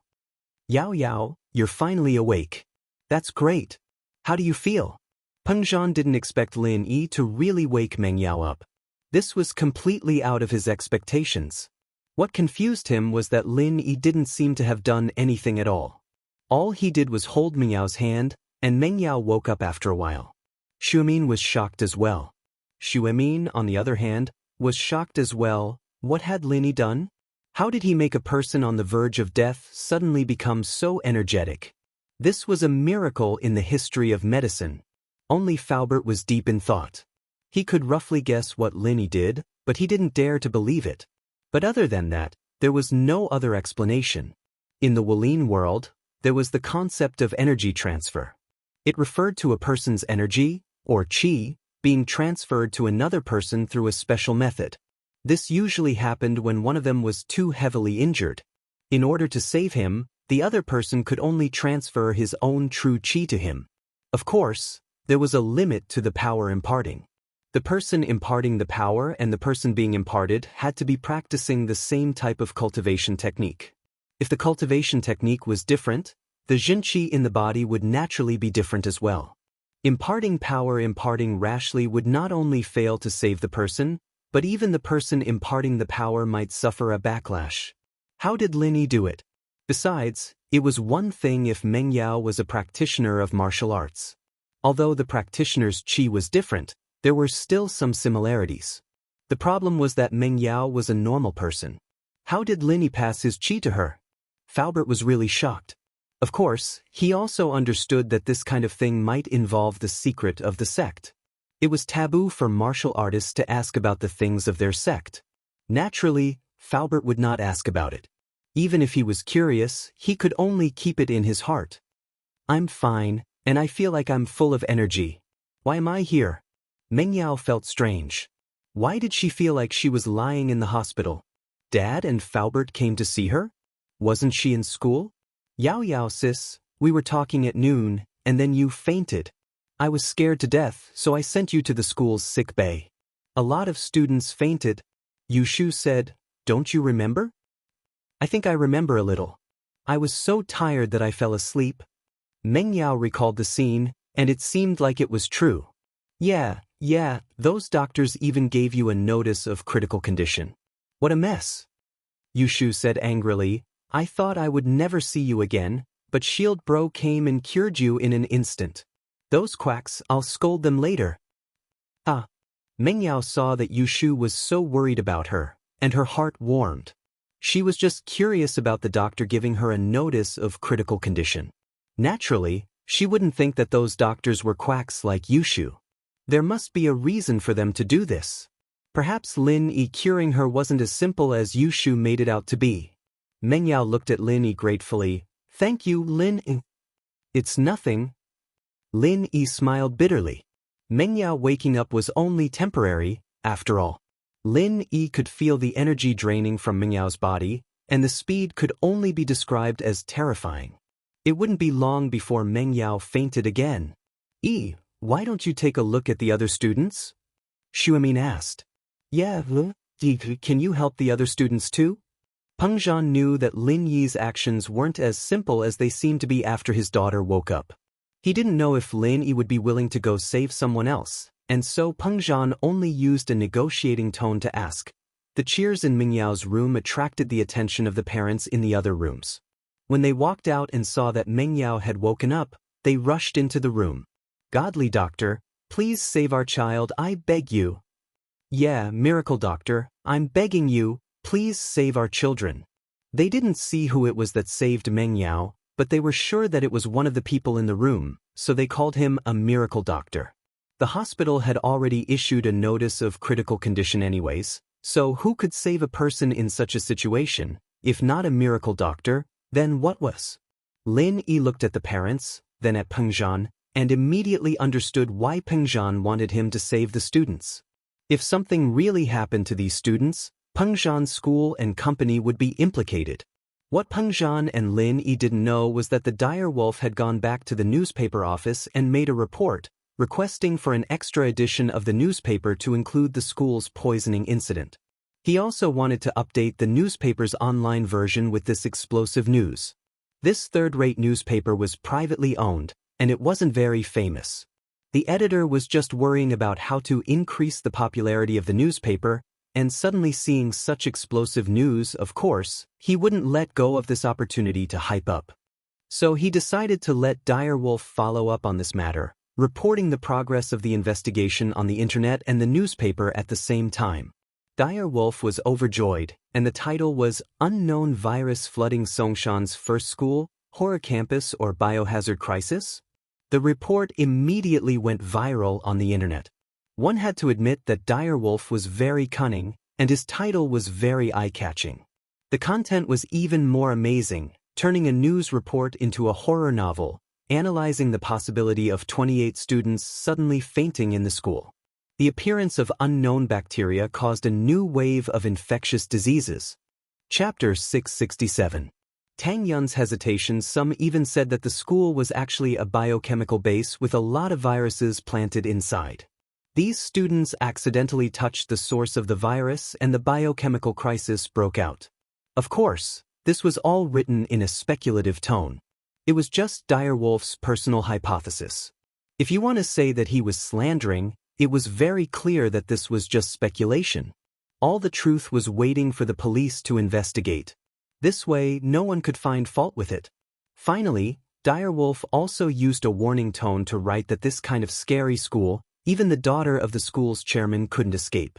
Who would dare to send their own children there? Today's 28 students, will they be your children tomorrow? Cherish your life, stay away from the first school. As soon as Direwolf's report came out, the parents of the first school students were instantly in an uproar. They all rushed to the school to ask for their children to go home. The report made it very clear that under such circumstances, who would dare to continue studying here? What if the one who fainted tomorrow was their own child? The principal and the dean were not in the school, only the vice principal was there. He couldn't stop these parents. After all, if the parents wanted to bring their children home, he couldn't just reject them, right? Therefore, most of the students in the school were gone. The number of students left was less than a third, and they couldn't continue classes.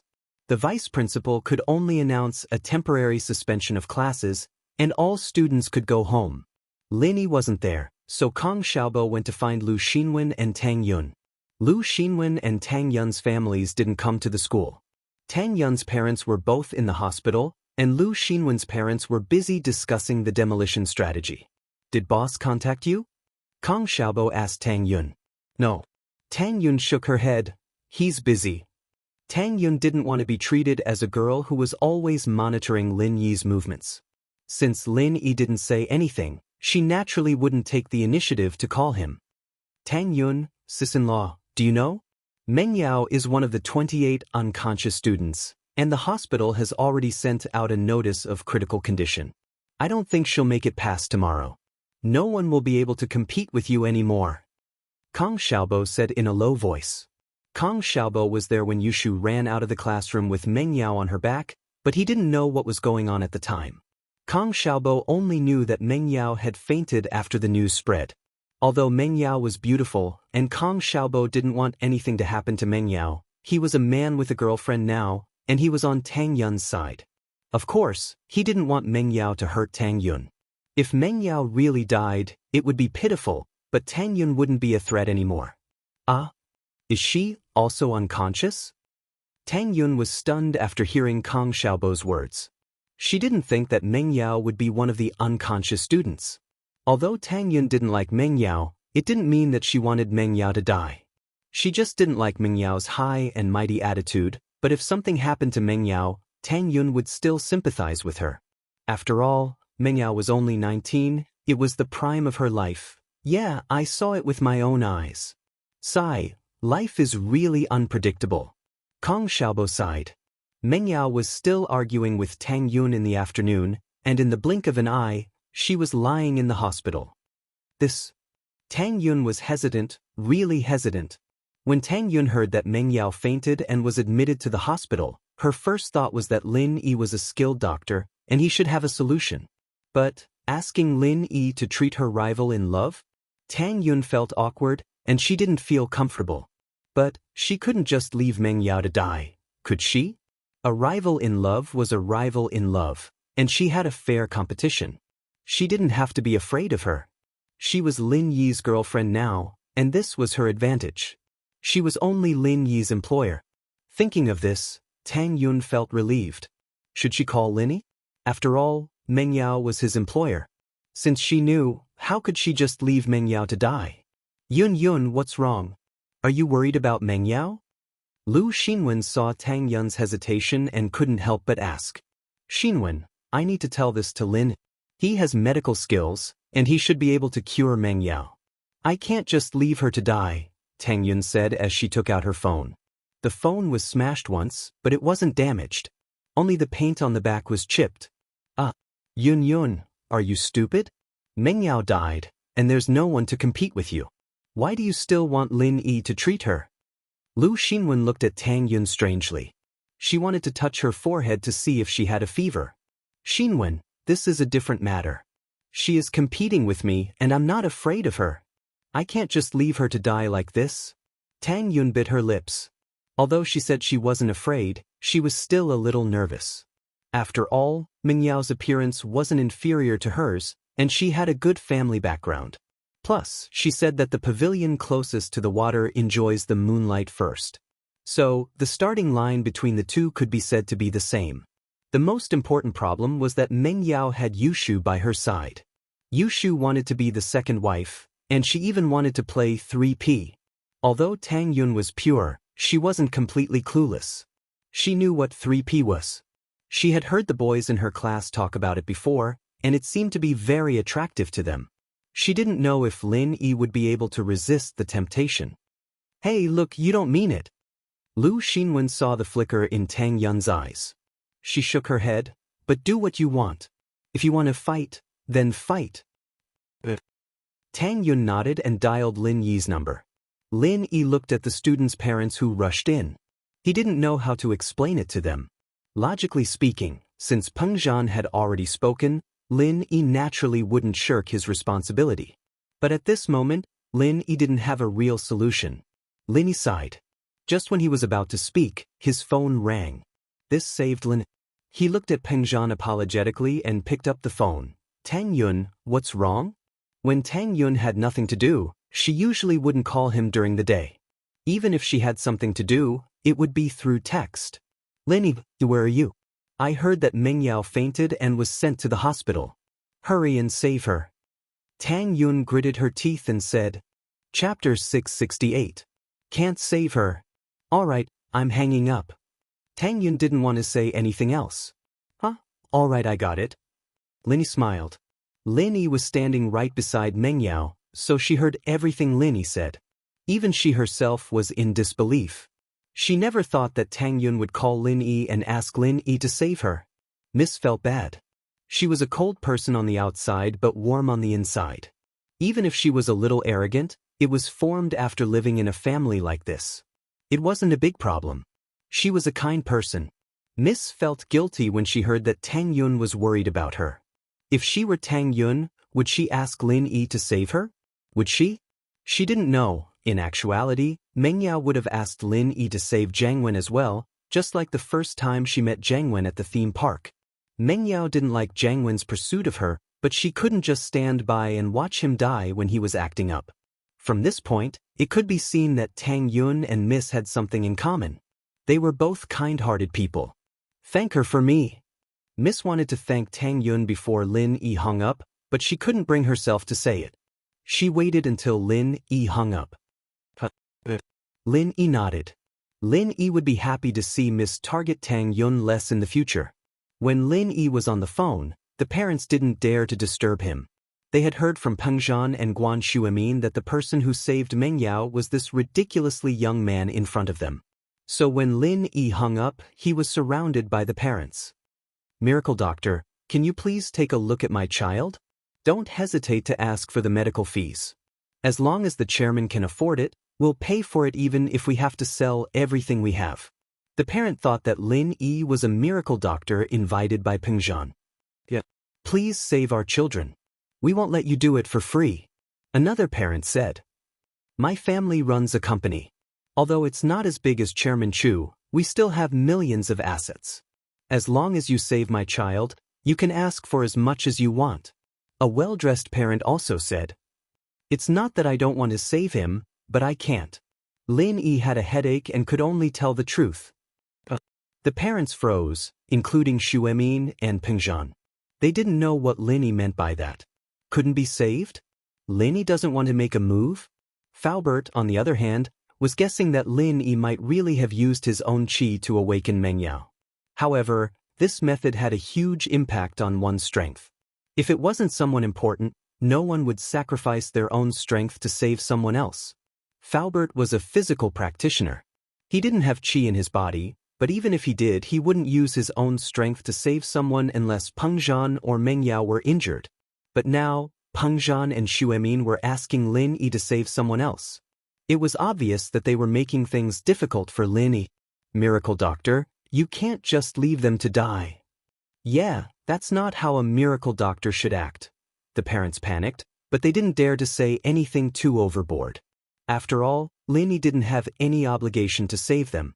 They were complimenting Lin Yi, but at the same time, they wanted Lin Yi to save them.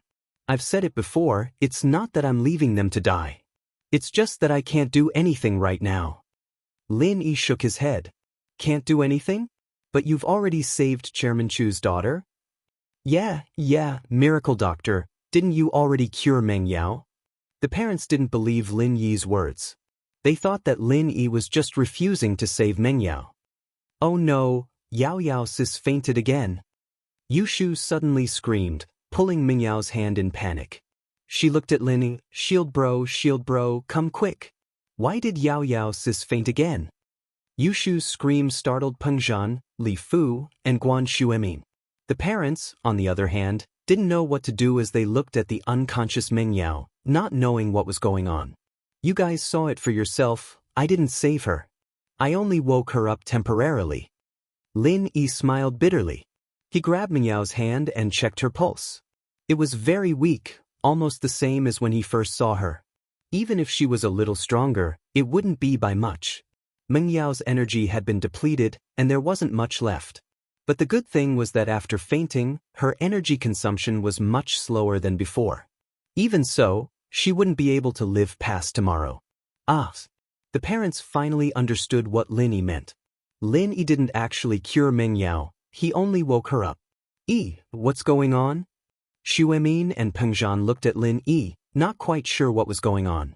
Shield bro, what do we do now? Why did Yao Yao sis faint again? Is she going to be okay? Yu Shu was panicking. She'll be fine for now, but I still need to think about how to save her. Can you guys please leave? Lin Yi looked at the parents in the ward and said, after I find a way to save her, your child's symptoms will naturally be cured. Lin Yi's words made the parents feel more at ease. At least Lin Yi wasn't ignoring them. Since that was the case, they naturally didn't dare to disturb Lin Yi anymore. They quickly left the ward, giving Lin Yi some space to think. Peng Zhan hesitated for a while and said, should we leave too? Not for now. Lin Yi shook his head. He was very anxious. Although Lin Yi was quite knowledgeable about poisons and antidotes, he lacked experience. Because of his years of training outside, Lin Yi didn't have much time to learn about poisons and antidotes. He had a body full of theoretical knowledge, but he didn't know where to start. Right now, he didn't know what poison Meng Yao was poisoned with, and he didn't know where the source of the poison came from. He could only start from Meng Yao's body. If he was poisoned, how would the old man treat him? Lin Yi frowned and started thinking about the old man's treatment methods. When he was young, he was bitten by poisonous insects, and his life was in danger. At that time, the old man didn't know where the source of the poison came from, and he couldn't tell what the poison was from the symptoms. Chapter 669. Finally found a way, however, Lin Yi was a little discouraged. Acupuncture was a universal method, but the effect was different depending on the target. He was a practitioner, and his body and willpower were much stronger than a normal person. Hence, he could use acupuncture to expel the poison. The so-called acupuncture to expel poison was to use acupuncture to drive the genuine qi in the whole body, using the genuine qi to force the poison in the body to one place, and finally to expel it from the body through urine. This process was extremely painful, and it was very demanding on the physical fitness of the person being acupuncture. If the person could not withstand the genuine qi, they might die during the process of expelling the poison. Normal people couldn't use this method because the qi in a normal person's body was very small. The difference between a practitioner and a normal person was like heaven and earth. That small amount of qi was not enough to drive the poison in the body. Of course, if it was just a normal poison or a slow poison, it wouldn't be life-threatening. Even if the poison was expelled, it wouldn't require a lot of qi. Acupuncture or massage would be enough to achieve the goal. However, Meng Yao was a normal person, and the poison was fatal. Lin Yi didn't dare to use this method at all. Maybe he could keep injecting energy into Meng Yao's body to prolong her life and bring her to see Old Fart? Old Fart would definitely have a way. Lin Yi suddenly had an idea. injecting energy into Mengyao. His energy could be used by Mengyao. In other words, he could transfer energy into Mingyao's body while expelling the poison with acupuncture. The qi in Mingyao's body originated from his body. As long as he continued to transfer energy into her body, she wouldn't run out of qi. Lin Yi was overjoyed. He didn't think that he would have to rely on his own energy in the end. He had to thank Jiao Yazi and Jiao Lao for this. If it wasn't for him, Lin Yi wouldn't have known that his qi was so useful. However, after the happiness, Lin Yi was in a difficult situation. After all, to expel the poison with acupuncture, he had to take off all his clothes. However, Miss wasn't his girlfriend. If it was Tang Yun, it would be fine, but would Miss agree? Besides, it was impossible for him to take off Mingyao's clothes when she was unconscious. After all, Mengyao had to cooperate when he was forcing the poison out. Grandpa Guan, could you please tell the hospital to prepare a fully enclosed ward for me? I'm going to perform acupuncture, and I need absolute silence. I can't be disturbed. Lin Yi said to Guan Shuemin after a moment of silence. Firstly, they were afraid of being disturbed, and secondly, they couldn't let anyone see Mengyao taking off her clothes, so they needed a fully enclosed room. No problem. Guan Shuemin nodded. If Songshan First Hospital was a public-private partnership, then Guan Shuemin's words wouldn't have much influence. However, Songshan Second Hospital was completely privately owned. This meant that his son, Guan Xiaoxiang, was the biggest boss of this hospital. Even the dean had to listen to him. Putting aside his prestige in the medical world, even if he was just a normal person, his words would still carry weight in this hospital. Guan Shuemin immediately called the hospital director. Soon, a ward was cleared out in the emergency room. It was a fully enclosed operating theater. Soon, the medical staff pushed Mengyao into the surgery room.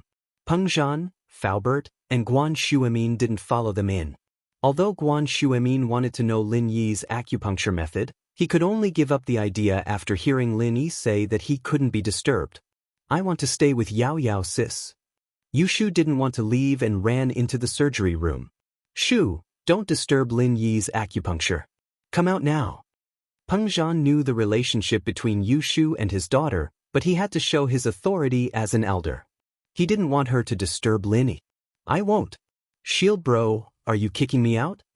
Yushu looked at Lin Yi pitifully, but her tone was firm. I will stay with Yao Yao sis. Huh? You don't have to leave. You can stay and help. Lin Yi didn't have the intention to kick Yushu out. After all, he was going to talk to Mengyao about acupuncture later. If Mengyao took it too hard, Yushu would be there to persuade her. But Shield bro is the best. Yushu was happy. She could do something for Yao Yao sis now. Peng Zhan let out a breath of relief after hearing Lin Yi's words. He didn't have to worry about Yushu being Lin Yi's assistant. After all, Yushu would never harm Mengyao. She would do her best. Lin Yi walked into the surgery room and locked the door from the inside. The room was soundproof, and no one outside could hear what was going on inside. Shield bro, are we going to save Yao Yao sis now? What do you need me to do? Yushu asked urgently. When I do acupuncture later, I need Yao Yao to take off her clothes. But Yao Yao might feel pressured. Can you help me talk to her? Lin Yi said to Yushu. Okay. Yushu nodded. But Shield bro, are you trying to use this opportunity to see Yao Yao sis body? Ha. Lin Yi smiled. I want to see. What's the point of discussing with her? I'll let you take off her clothes now. Oh, that's true. Yushu thought about it. She was right. Then what's the point of discussing? I'll take off Yao Yao sis' clothes now. I don't care if she agrees or not. Let's ask her for her opinion. Lin Yi waved his hand to stop Yushu from continuing. He held Mingyao's wrist and channeled the art of dragon mastery. The energy in Lin Yi's body surged into Mingyao's body quickly. Not long after, Mingyao's eyelashes moved. She woke up again. This time, she realized that something was wrong. I fainted again? Mengyao opened her eyes. She was in an unfamiliar room. It wasn't the isolation room. Luckily, the people in front of her were familiar people, Lin Yi and Shu. The energy in your body is being destroyed by the poison too fast. I can only transfer my energy to you to wake you up. But this is only temporary. If I stop, you'll faint again, Lin said. Ah. Mengyao was shocked. So that was it. She thought she had recovered. What happened to me? You're poisoned, Lin said. Chapter 670. Is Yao sis pretty? Yes, I'll use acupuncture to force the poison out of your body, but I'll need your cooperation. Lin said. How do I cooperate? Mengyao. Take off your clothes, otherwise I won't be able to do the acupuncture. Lin said. No way. Mengyao was stunned and rejected subconsciously. Take off her clothes? She blushed. How could Mengyao agree to take off her clothes in front of Lin? At the very least, she wouldn't be able to get over it. This was related to her chastity. How could she let a man look at her body so casually? You can treat me as a doctor. Lin guessed that with Mrs. Personality, she wouldn't just take off her clothes in front of him. She was in pain even after drinking his drink. She was different from Yushu. Miss placed a lot of importance on this aspect. This was also why Lin had to ask for Mengyao's permission. He didn't want Miss to have a knot in her heart after this. Mengyao frowned. Lin was right. He was a doctor now, but how could she treat him as a doctor? This was a complete lie to herself. If Mengyao let him see her naked body, how would she face him in the future? How would they live under the same roof? How awkward would that be? Besides, would she still want to get married in the future? Lin was right. Mengyao was a girl who placed a lot of importance on her body. She wanted to give her future husband a pure body. Lin shrugged and looked at Yushu. He would leave this task to her. After all, Mengyao would have to wait for a while before she fainted again. Lin didn't say anything. He walked to a chair at the side and sat down, waiting quietly. Yao sis, you have to take off your clothes. Be good, be good. Yushu knew that Lin had given her this task. Naturally, she had to work hard. Hee. Mengyao couldn't help but find it funny that Yushu was talking to her like a little adult. She was usually the one telling Yushu to be good and obedient, but today it was the other way around. Shu, do you know that a girl's body can't be seen by a man? It's not that casual, I just want to show it to Shield bro, it's fine. Yushu said. But that won't do either. Only my future husband can see it. Mengyao said. A girl's chastity is very important. We'd rather die than let people see it. I see. Yushu rolled her eyes, but her expression was one of regret. Yeah, that's why I said, let Lin heal me with his clothes on. I won't blame him if he can't heal me. Mengyao said with a smile as she patted Yushu's hair. Then I'll help you undress. Yushu said as she moved to help Mengyao. Mengyao didn't expect that her best friend wouldn't understand what she was trying to say. He hurriedly stretched out his hand to stop her. What are you doing? Didn't I tell you already? A girl's body is very precious. You can only show it to your future husband. That's right.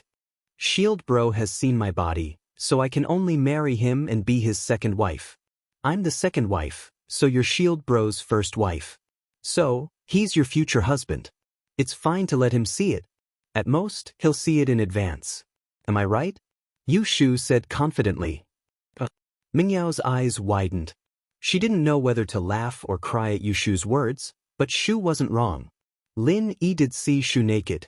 He even touched Shu's boobs and kissed her.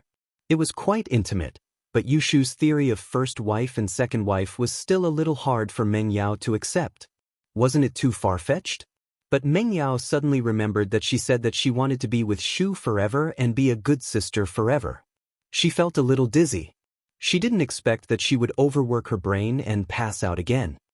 Oh, Yao sis, I'll take it that you're too shy to say anything. Yushu rubbed her hands together and started peeling Mengyao's clothes off excitedly.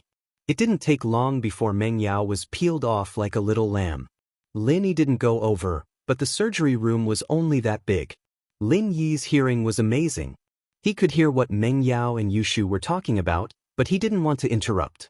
He could only pretend that he didn't hear anything. Yushu, on the other hand, was taking off Mengyao's clothes while she was unconscious. Lin Yi found it funny, but he didn't stop her. He could tell that the Miss psychological barrier had loosened a little, and it wasn't possible to convince her in a short amount of time. Yu Shu had already taken off her clothes, and Meng Yao had no choice but to accept it. "Shield bro, come here. I've already stripped Yao Yao Sis's clothes." Yu Shu called out to Lin Yi excitedly. She was no longer worried after knowing that Lin Yi had a way to save Meng Yao. Lin Yi heard Yu Shu's words and found it funny. It was as if he was a gangster and Yu Shu was his accomplice, helping him to harm Meng Yao. Lin Yi couldn't help but hold his breath as he walked over.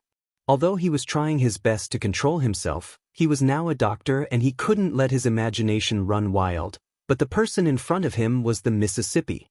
How could he not let his imagination run wild? It would be a lie to say that Lin Yi didn't have any fantasies about the Mississippi.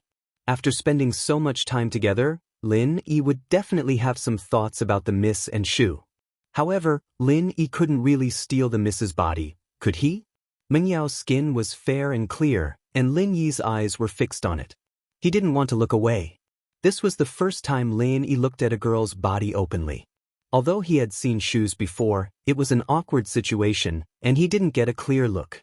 As for Lingshan, Lin Yi didn't dare to look too closely, but now he could look as much as he wanted. "Shield bro, does Yao Yao Sis look good?" Yu Shu noticed Lin Yi's weird expression and asked. Lin Yi wasn't stupid enough to fall for it like Zhang Wen. He didn't say anything and took a deep breath to clear his mind. "Let's get ready." Yu Shu was disappointed that she didn't get what she wanted, but she was happy at the same time. If Shield Bro was as stupid as Zhang Wen, then Yao Yao Sis wouldn't like him. Chapter 671. What are you guys doing? Meng Yao felt a chill on her body when she woke up. She quickly reached her hand out and realized that she was naked. She was furious. "Su, what did you do?" "Oh, Yao Yao Sis, you're awake." Yu Shu giggled as she looked at Meng Yao. "Shield Bro and I are going to treat you. Don't move, we're going to start." "You." Meng Yao was embarrassed and angry at the same time, but there was nothing she could do. She was already naked, and Lin Yi had probably seen everything. Meng Yao was a little depressed. Although the reason Yu Shu gave was barely enough to deceive herself, shouldn't she at least give herself some time to think and accept it? Taking off her clothes just like that wasn't very nice. "Yao Yao, you might feel pain and fatigue when I perform acupuncture later. But you have to hold it in and don't move."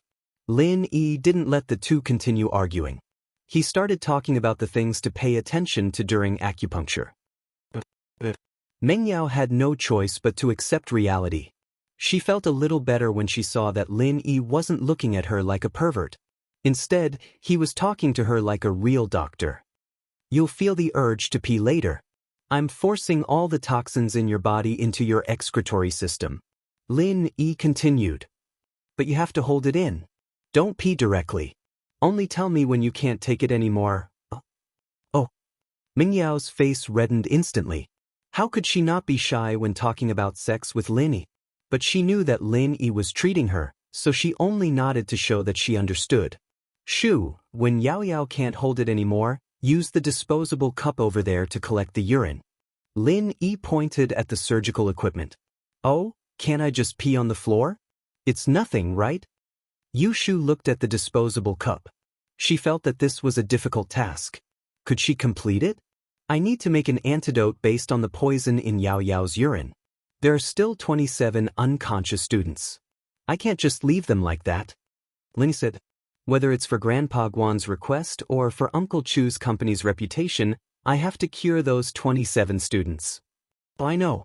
Yu Shu nodded. "Yao Yao Sis, you have to tell me when you need to pee later. I'll go get the cups." Meng Yao was very shy. She wanted to crawl into a hole and hide herself, especially when she heard that Lin Yi was going to study her urine.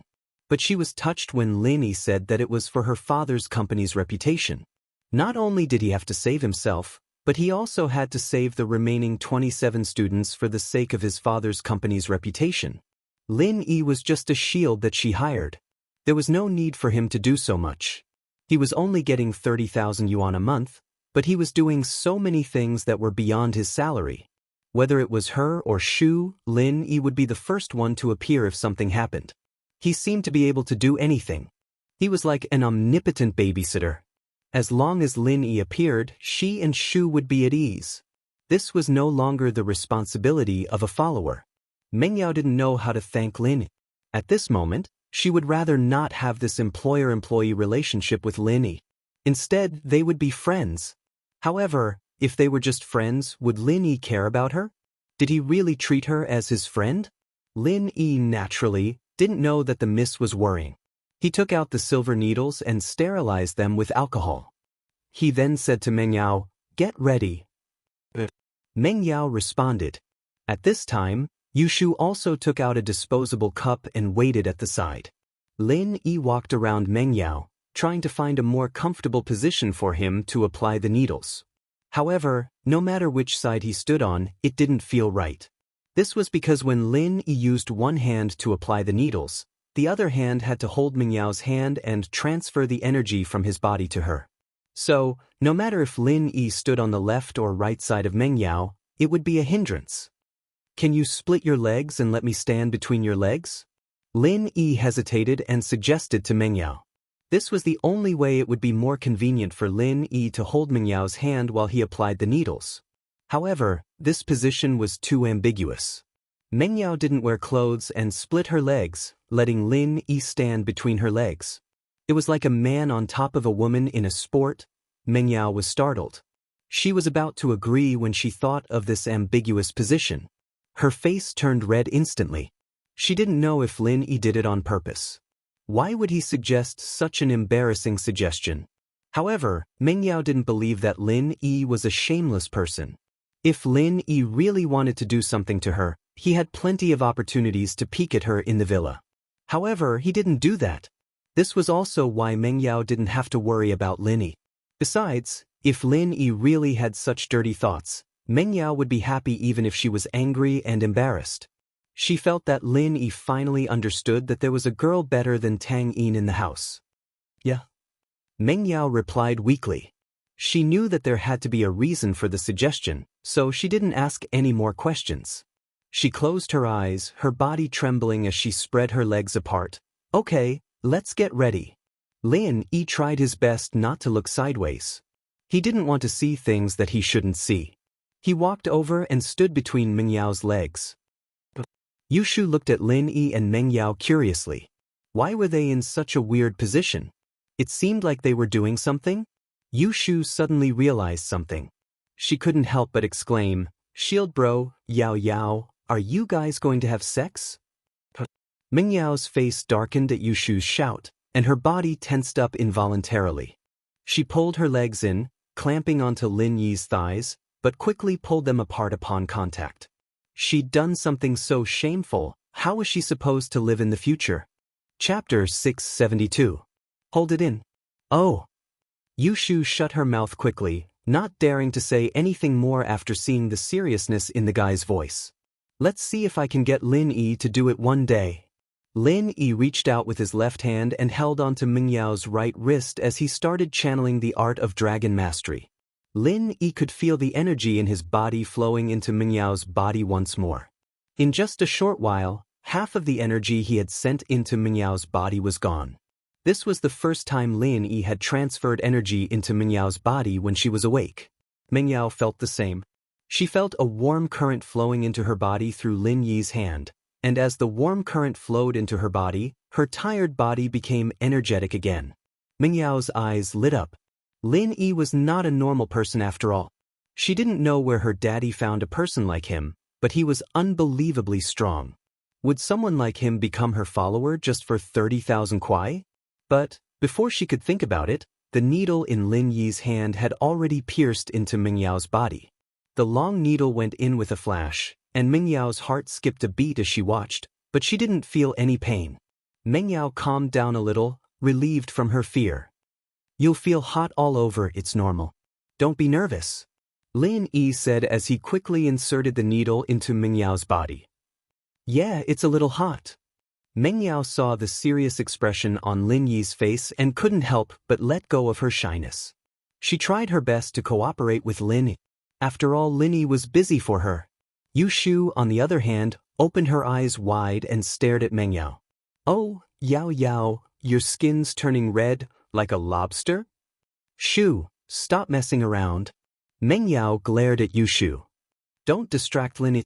Meng Yao was infuriated. Lin Yi's eyes subconsciously moved to her body after Yushu said that, making Meng Yao very embarrassed. Sorry. Yushu blinked, embarrassed. Shield bro, you don't have to look at Yao Yao's body anymore, okay? You'll have plenty of chances to look at it later. Right now, the first task is to cure Yao Yao sis, or else when Yao Yao sis dies, you won't be able to see it. Yushu. Meng Yao really wanted to kick Yushu into space if she wasn't lying on the bed. Let her go provoke the aliens. Oh, I don't know anything and I didn't say anything. Yushu quickly shut up. Lin Yi couldn't help but laugh. This pair of sisters was really interesting, but he had to admit that Yushu and Yao Yao's relationship was really good. When Yao Yao was unconscious, Yushu was the most nervous one, but now that Meng Yao could be saved, she started to laugh and joke around. Yao Yao, I want to feel the temperature under your armpit. This was Lin Yi's first time forcing poison out of someone, and it was a normal person at that. One could imagine how difficult it was.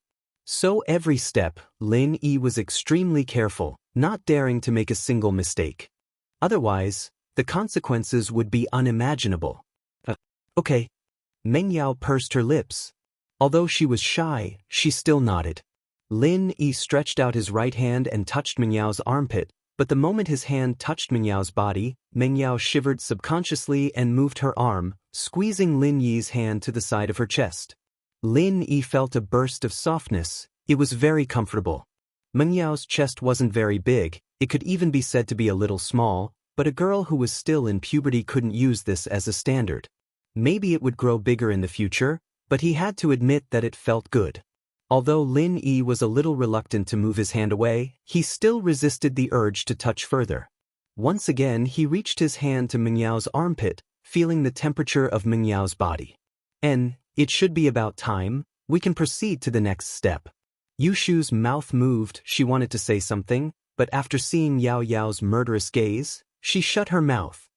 Okay, we can proceed to the next step. Lin Yi put away the silver needles on Meng Yao's body, and then quickly inserted the silver needles on a few acupoints. You will feel a very strong pain later. This is the pure qi in your body forcing the poison together, forcing it into your excretion system. You have to endure it. If it is too painful, you can shout out. Meng Yao nodded and said firmly, I can endure it.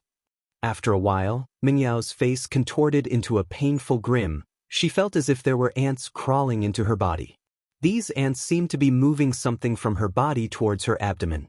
This feeling was painful and itchy. It was very uncomfortable.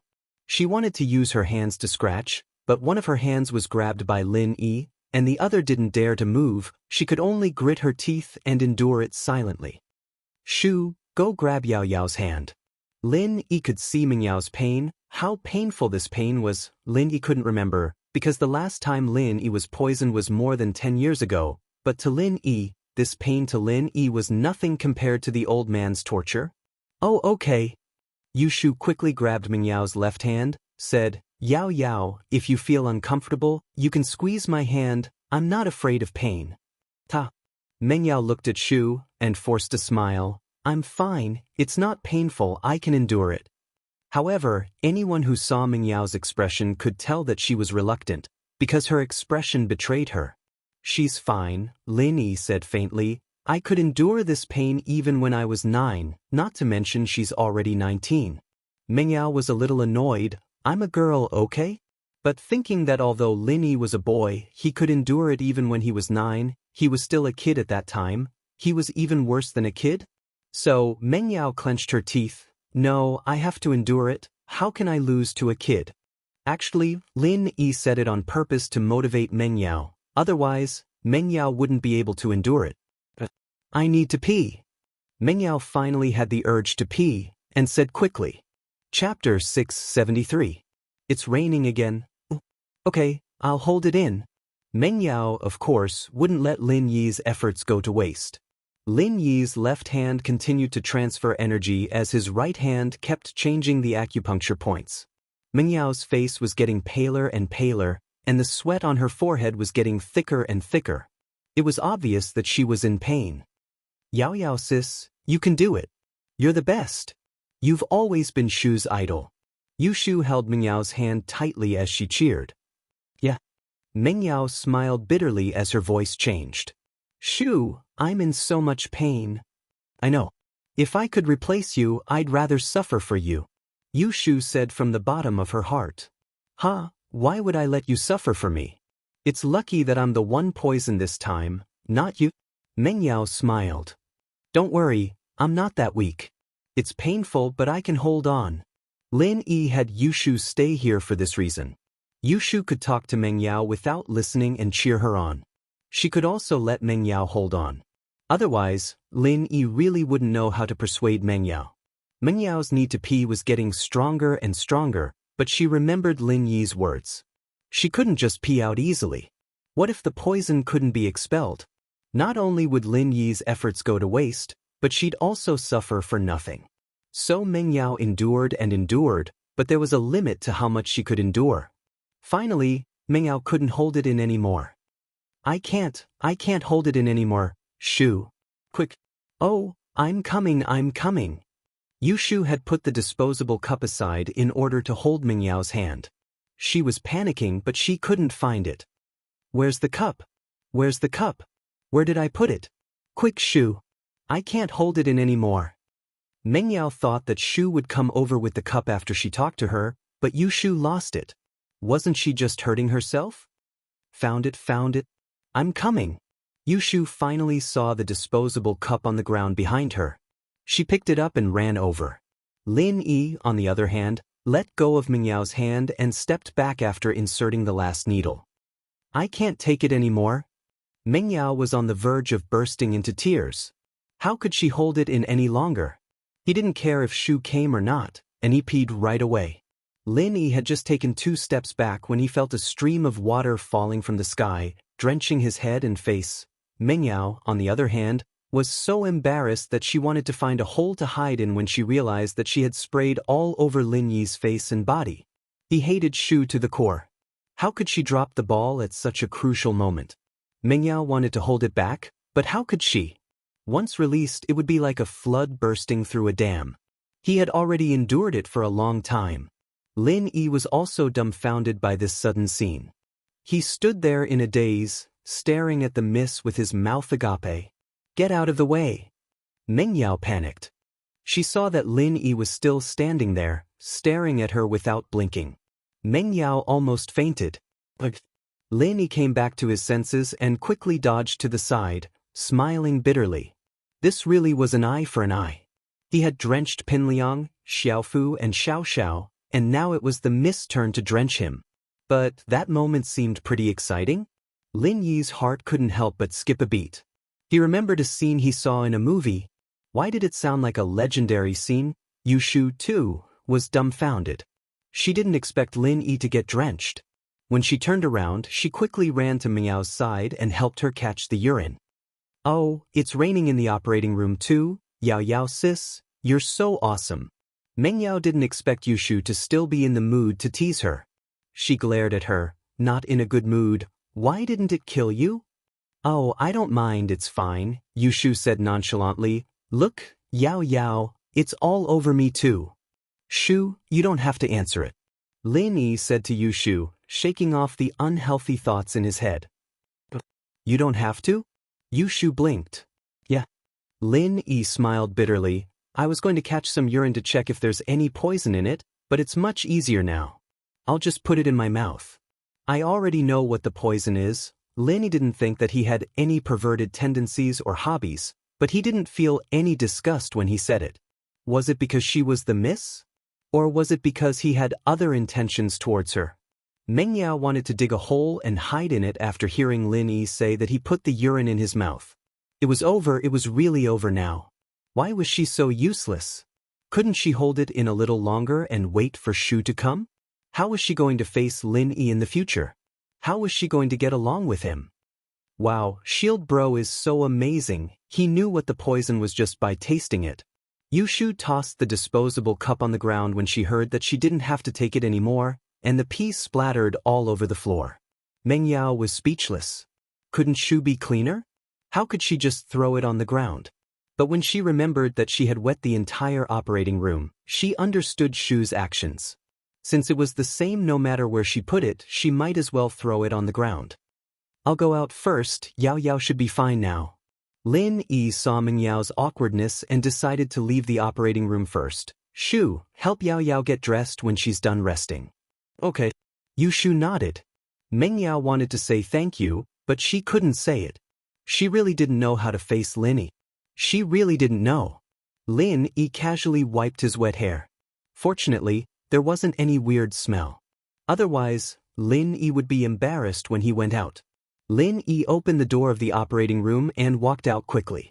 He didn't wait for Peng Zhan and Xu Emin to see what was going on inside before he closed the door. In fact, even if they could see clearly, they wouldn't be able to see Meng Yao. There was a screen beside the bed in the operating room. Lin Yi, Peng Zhan and Xu Emin came up at the same time, looking at Lin Yi expectantly. Chapter 674. Poison prescription. This is great, this is great. Peng Zhan was overjoyed after hearing Lin Yi's words. He wanted to rush into the surgery room immediately, but Lin Yi stopped him. Although Peng Zhan and Meng Yao were father and daughter, Meng Yao was already a grown-up. It wouldn't be appropriate for Peng Zhan to see her naked. The most important thing is, Peng Zhan will definitely know that he also saw Yao Yao who was not wearing any clothes. Uncle Chu, please don't go in yet. Meng Yao is still a little weak. Why don't you wait for her outside the surgery room? Lin Yi said. I'm sorry, I was too rash. Peng Zhan quickly nodded and stopped in his tracks. Miracle Doctor, have you cured Meng Yao? Can you take a look at my child now? Yes, Godly Doctor, I beg you, can you save him now? The parents were overjoyed when they heard Lin Yi say that Meng Yao was fine.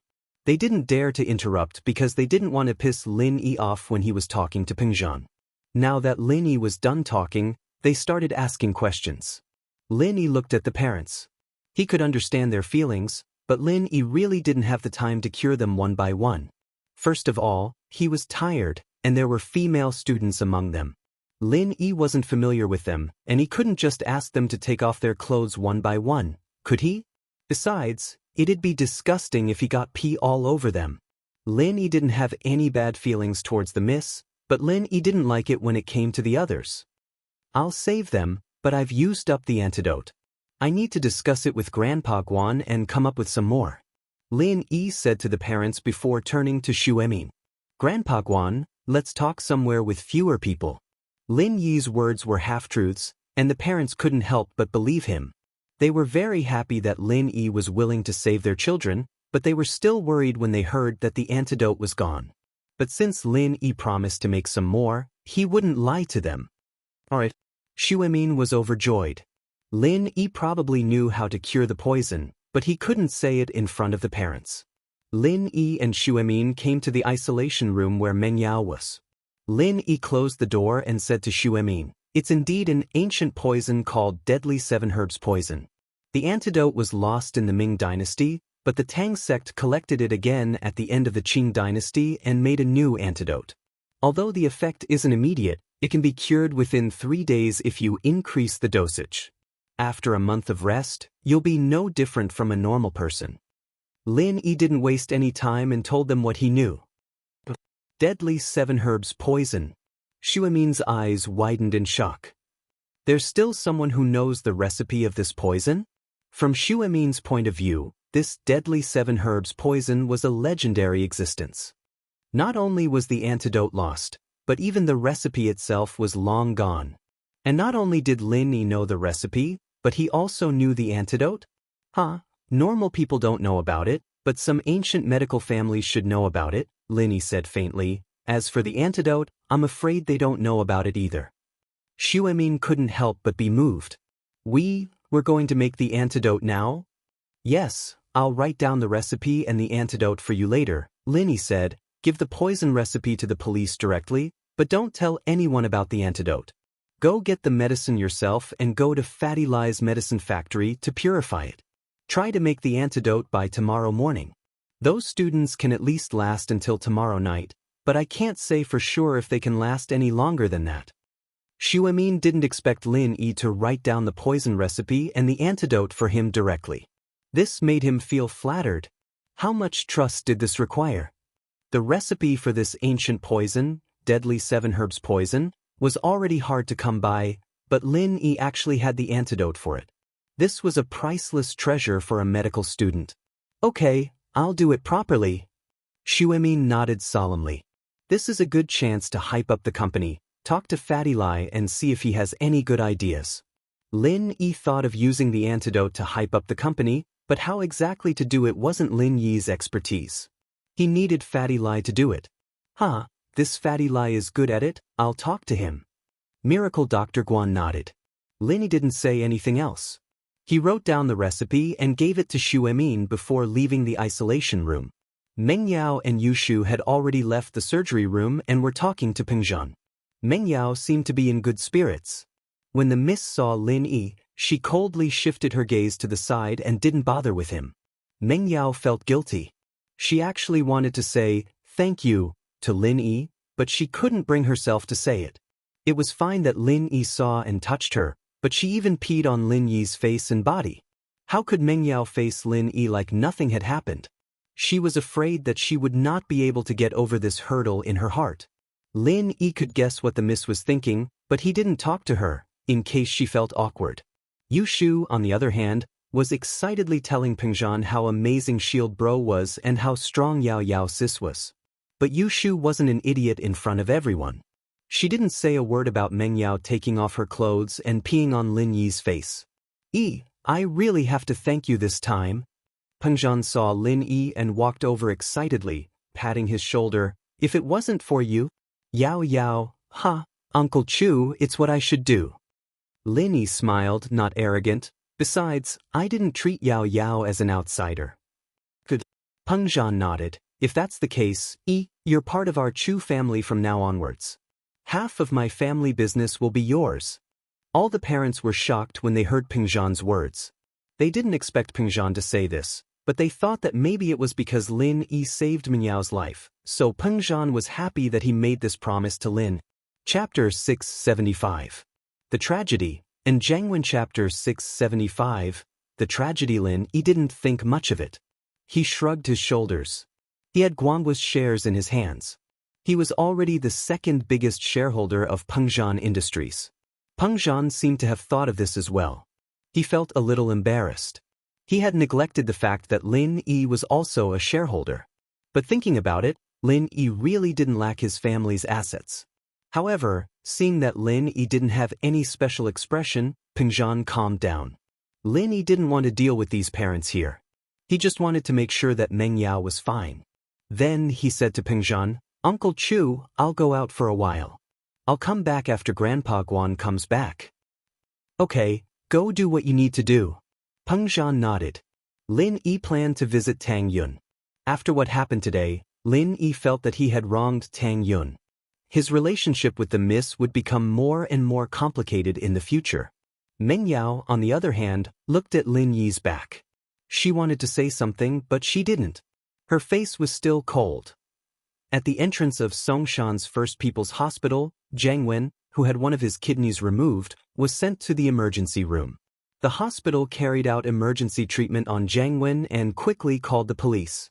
The police had already informed the hospital that if they encountered any other victims who had their kidneys removed, they must first rescue them and then contact the police immediately. Ling Shan didn't expect that on the day the kidney trafficking organization was eliminated, there would still be another case of kidney removal. This meant that they were still committing crimes today. Ling Shan quickly sent Lu Wangli and the others to the hospital. On one hand, they were protecting the victims. On the other hand, they were preparing to collect evidence of the kidney trafficking organization. The victims were the most important witnesses. The interrogation at the police station wasn't difficult at all. As the leader of the organization, the tattooed man didn't put up much resistance. Very quickly, he confessed his crimes. The entire kidney trafficking organization was led by him, and Dr. Wang was forced by him to embark on the path of crime. This was also the promise he made to Dr. Wang. As for how to sell the kidney, the tattooed man had also provided the contact information of several black intermediaries in the city. Before he was caught, he had already called those black intermediaries to inform them. Now that they had all run away, it was impossible to catch them again. Translator, Endless Fantasy Translation Editor, Endless Fantasy Translation Translator, Endless Fantasy Translation Editor, Endless Fantasy Translation. The tattooed man had also provided the contact information of several black intermediaries. Ling Shan couldn't do anything about the tattooed guy's cleverness and willingness to take responsibility for what he had done. She followed the tattooed guy's lead and found the black middlemen, but they were long gone. According to the tattooed man, they used fake names when they traded, and they had never really met each other. So, the police couldn't find any useful clues at all. Although Ling Shan was angry, there was nothing she could do. Fortunately, the kidney trafficking organization's case was closed. As for those black intermediaries, they weren't in the city, so the police would deal with them. Ling Shan didn't want to cause trouble for herself. When Zhang Wen woke up, he realized that he was lying in a strange place. This place seemed to be a hospital ward. Immediately, he felt extreme pain on the left side of his waist. He wanted to reach out and touch it, but he didn't have any strength at all. The anesthesia had just worn off, but his strength hadn't recovered yet. Where am I? Is anyone there? Zhang Wen panicked and started yelling. The anesthesia had just worn off, and Zhang Wen's mind was still a little fuzzy. He couldn't remember what happened just now. Sir, you're awake? One of Lu Wangli's men called Zhang Juli walked over and said to Zhang Wen, I'm Zhang Juli from the city's first criminal investigation team. Zhang Wen was startled. How did he get the police to come here? Sir, I have to tell you a very unfortunate news. Your left kidney was cut off by a criminal organization. Zhang Juli looked at Zhang Wen sympathetically and said, Was? Zhang Wen's eyes widened. What? His own kidney was cut off? How was that possible? The kidney trafficking organization was his. Who would dare to cut off his own kidney? Wait, Lin. Zhang Wen suddenly thought of Lin. He recalled the scene at that time. In the preparation room, Lin Yi suddenly woke up and knocked him out. Could it be that Dr. Wang didn't recognize him? Did he think that he was Lin Yi and cut off his kidney? Zhang Wen wanted to cry. What the hell was going on? His kidney was cut off. This was really a case of being smart for a lifetime but dumb for a moment. The head of the kidney trafficking organization had his kidney cut off. Wouldn't people laugh their teeth off if this news got out? Zhang Wen wanted to call the tattooed guy immediately to ask about the situation, but he couldn't do so since the police were here. Although he was anxious, he could only be patient and said, Sir, what are you? I was sent by the captain to protect your safety.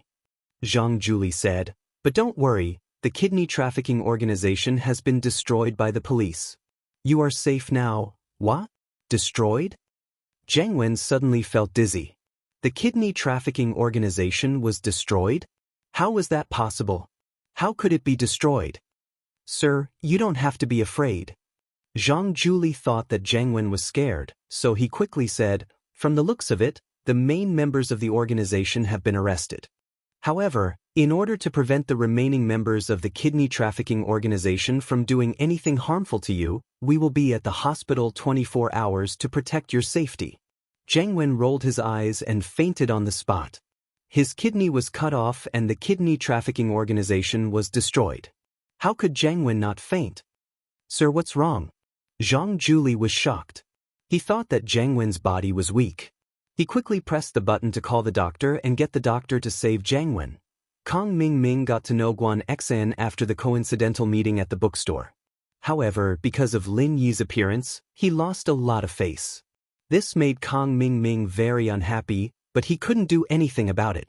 This afternoon, Kong Ming came to the Songshan First Hospital with a bouquet of flowers. However, he didn't go to Guan Xian directly. Instead, he walked around the hospital a few times and let everyone see him.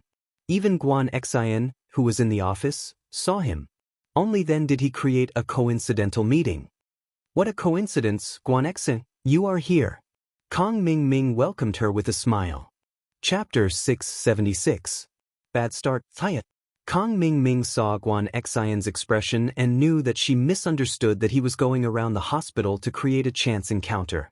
He quickly explained, I'm here to visit a friend today. He's in the hospital but I couldn't find him. I called him just now and found out that he was discharged already. I was wondering why I couldn't find him. Then go visit your friend, I have to work. Guan Xian clearly didn't want to talk to Kong Ming anymore. Yeah, I'm going now. Oh right, take this bouquet of flowers, it's not convenient for me to bring them around. Kong Ming handed the bouquet of flowers to Guan Xian. You're visiting a patient, buying roses? Guan Xian wasn't stupid. Why would she believe Kong Ming's bullshit? Ha, it's a female patient. Kong Ming blinked, but he reacted quickly and changed his words. A female patient buying roses? Your girlfriend, right? Guan Xian smiled. Ha! Kong Ming didn't expect Guan Xian to be able to find flaws in his words despite her meek appearance. It was the same in the bookstore, and it was the same now. It seemed like this girl wasn't going to be easy to pick up. It was going to be difficult. What girlfriend? She's my bro's girlfriend. I'm actually here on his behalf. Kong Xiaoming had an idea and said, actually, it's like this. My bro got into a fight with his girlfriend, and she got so mad that she left the house. She stayed outside for a whole night and caught a cold. My bro wanted to apologize, but he couldn't let go of his pride, so he asked me to come and apologize on his behalf. I didn't think that the couple would have already made up when I called. I came here for nothing. Kong Xiaoming felt that the reason he came up with was very powerful. He was a genius. Oh, since you don't need this flower anymore, I'll help you put it in the hospital vase. Guan Xian knew that if she didn't accept the flowers, Kong Ming wouldn't stop, so she took the roses from Kong Ming and put them in a vase in the hallway. Kong Xiaoming saw that things had reached this point, and there was nothing he could do. He could only say bitterly, that's right, it's pretty here. Guan Xian, I'll be leaving now. Keep in touch. Goodbye. Guan Xian nodded and went back to her office. Guan Xian felt that she shouldn't have gone to the washroom. She didn't want to meet Kong Xiaoming, this annoying person. Kong Ming sighed. He felt like he should change his approach. Guan Xian was different from the other girls. Based on Kong Xiaoming's previous experience, girls who had never had a boyfriend before were very innocent and easy to get. But with Guan Xian he ran into a wall. After Kong Ming left, a nurse who was close to Guan Xian, Li Xiaomei, looked at the roses in the hallway and curled her lips. He's so rich. 99 roses, that's at least 300 kuai, and he just threw it away like that. It's his money, what does it have to do with us? Guan Xian smiled. Why, do you like it? Introduce me to you? Forget it, even though I dream of finding a rich man, he's obviously not my type. He's a playboy and he probably ditches women after he's done with them. How can I give myself to him? Li Xiaomei obviously didn't care about Kong Ming. Li Xiaomei knew her place. Even though she was pretty, there was still a huge gap between her and Guan Xian. She also knew that she wouldn't catch the eye of a rich man like Guan Xian. Instead of being played for free, she'd rather find a rich man who could support her for the rest of her life. Guan Xian didn't agree or disagree with Li Xiaomei's dream. Everyone had their own life, and Li Xiaomei's family wasn't well off. It was normal for her to want to find a rich man to support her for the rest of her life. If he wanted to find someone he truly loved, that was also his freedom. So, if even you can tell he's not a good person, then why should I still take his flowers? Guan Xian shook her head. All right, let's get back to work. You'll get scolded when the head nurse gets here. You're the daughter of a rich family, who would dare scold you? Do you want to stay here or not? Li Xiaomei and Guan Xian were classmates when they were in school, so she knew a little about Guan Xian's family background.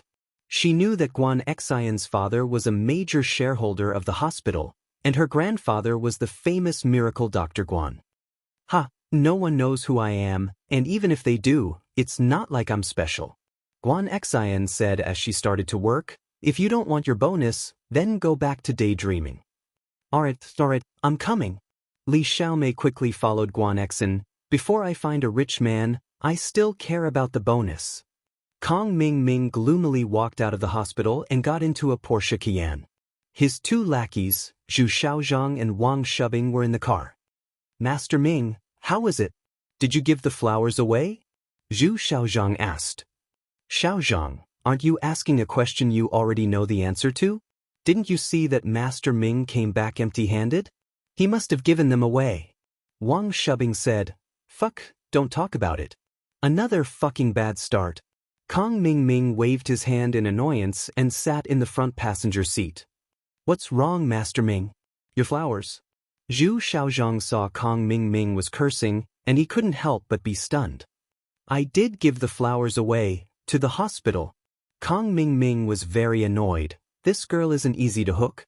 She's a fucking smart person. She looks gentle and soft, but she's actually very smart. Damn, she sent me back, and the flowers were directly placed in the vase in the corridor of the hospital. Zhu Xiaozhang and Wang Shubbing heard this and couldn't help but look at each other.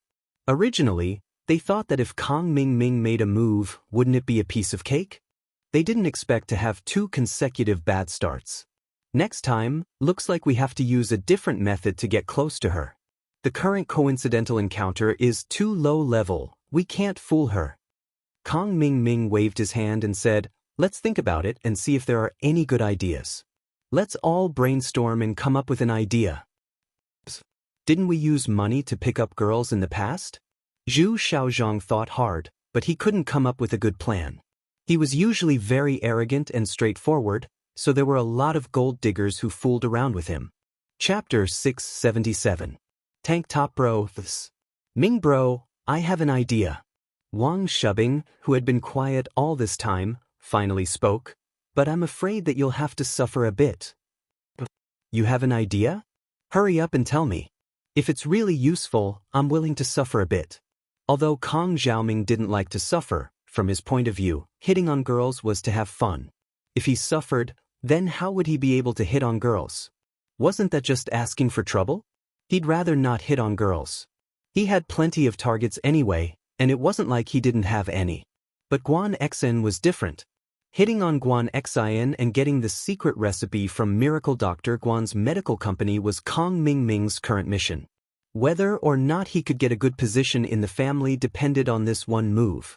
Although Xiaolong didn't show much hostility towards Kong Ming Ming, Kong Ming knew that if he kept being useless, Xiaolong wouldn't be nice to him after his grandpa died.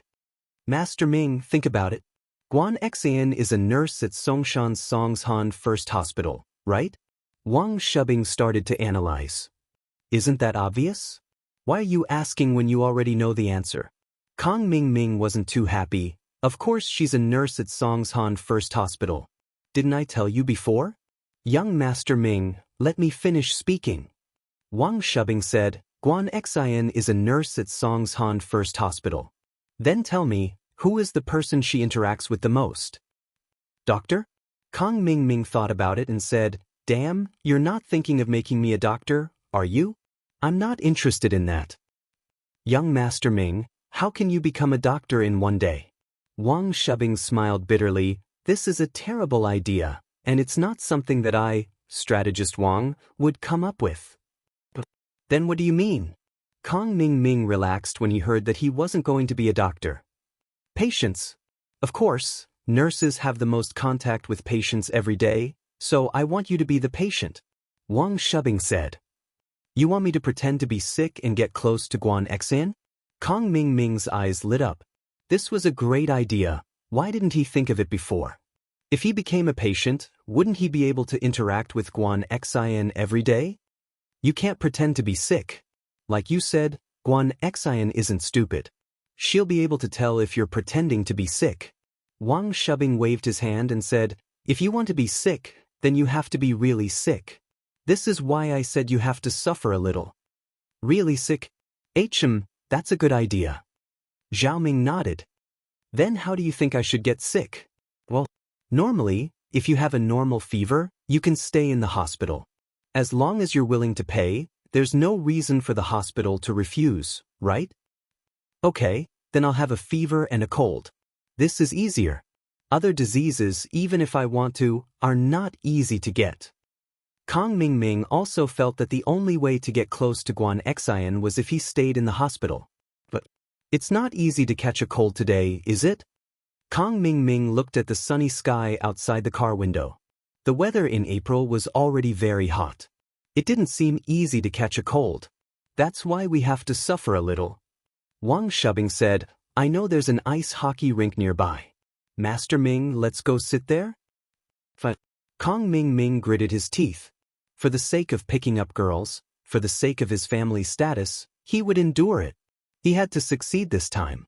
So what if he suffered a little? As a result, Kong Ming Ming and his team arrived at the ice hockey arena. Under everyone's astonished gaze, they walked into the ice rink.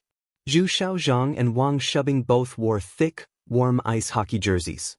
Kong Ming Ming, on the other hand, wore a short-sleeved tank top and shorts. He gritted his teeth as he sat in the audience seats. Damn the man. The people in the arena saw Kong Ming Ming's outfit and couldn't help but exclaim, "Isn't he too awesome? He's a tank top bro." A girl took out her phone and was about to take a photo of Kong Ming Ming and post it on the internet. A new generation of bro was born. Kong Ming Ming was originally shivering in the cold, but hearing the people in the arena praise him, Kong Ming's vanity was immediately satisfied. He even did a pose with the girl who took the photo. Look at him, his body is so healthy. He's wearing a tank top and shorts here. A bespectacled man said enviously, "We can't do it. Our bodies are weak after playing too much with women. We can't stand the cold." Kong Ming Ming was proud of himself. He thought to himself, "I've played with a lot of women, but look at me, I'm a legend." Kong Ming Ming was feeling proud of himself. Suddenly, he felt a chill and couldn't help but sneeze. Ah! His mucus also sprayed out, smearing everywhere. It was sticky and disgusting. Fuck, he's not a tough guy, but a pretentious guy. I thought he wasn't cold. The person who sighed before couldn't help but despise Kong Ming Ming when he heard him sneeze. The expression of the young lady who was taking pictures with her phone suddenly became interesting. It seemed that tank top bro was going to become pretentious bro or pervert bro.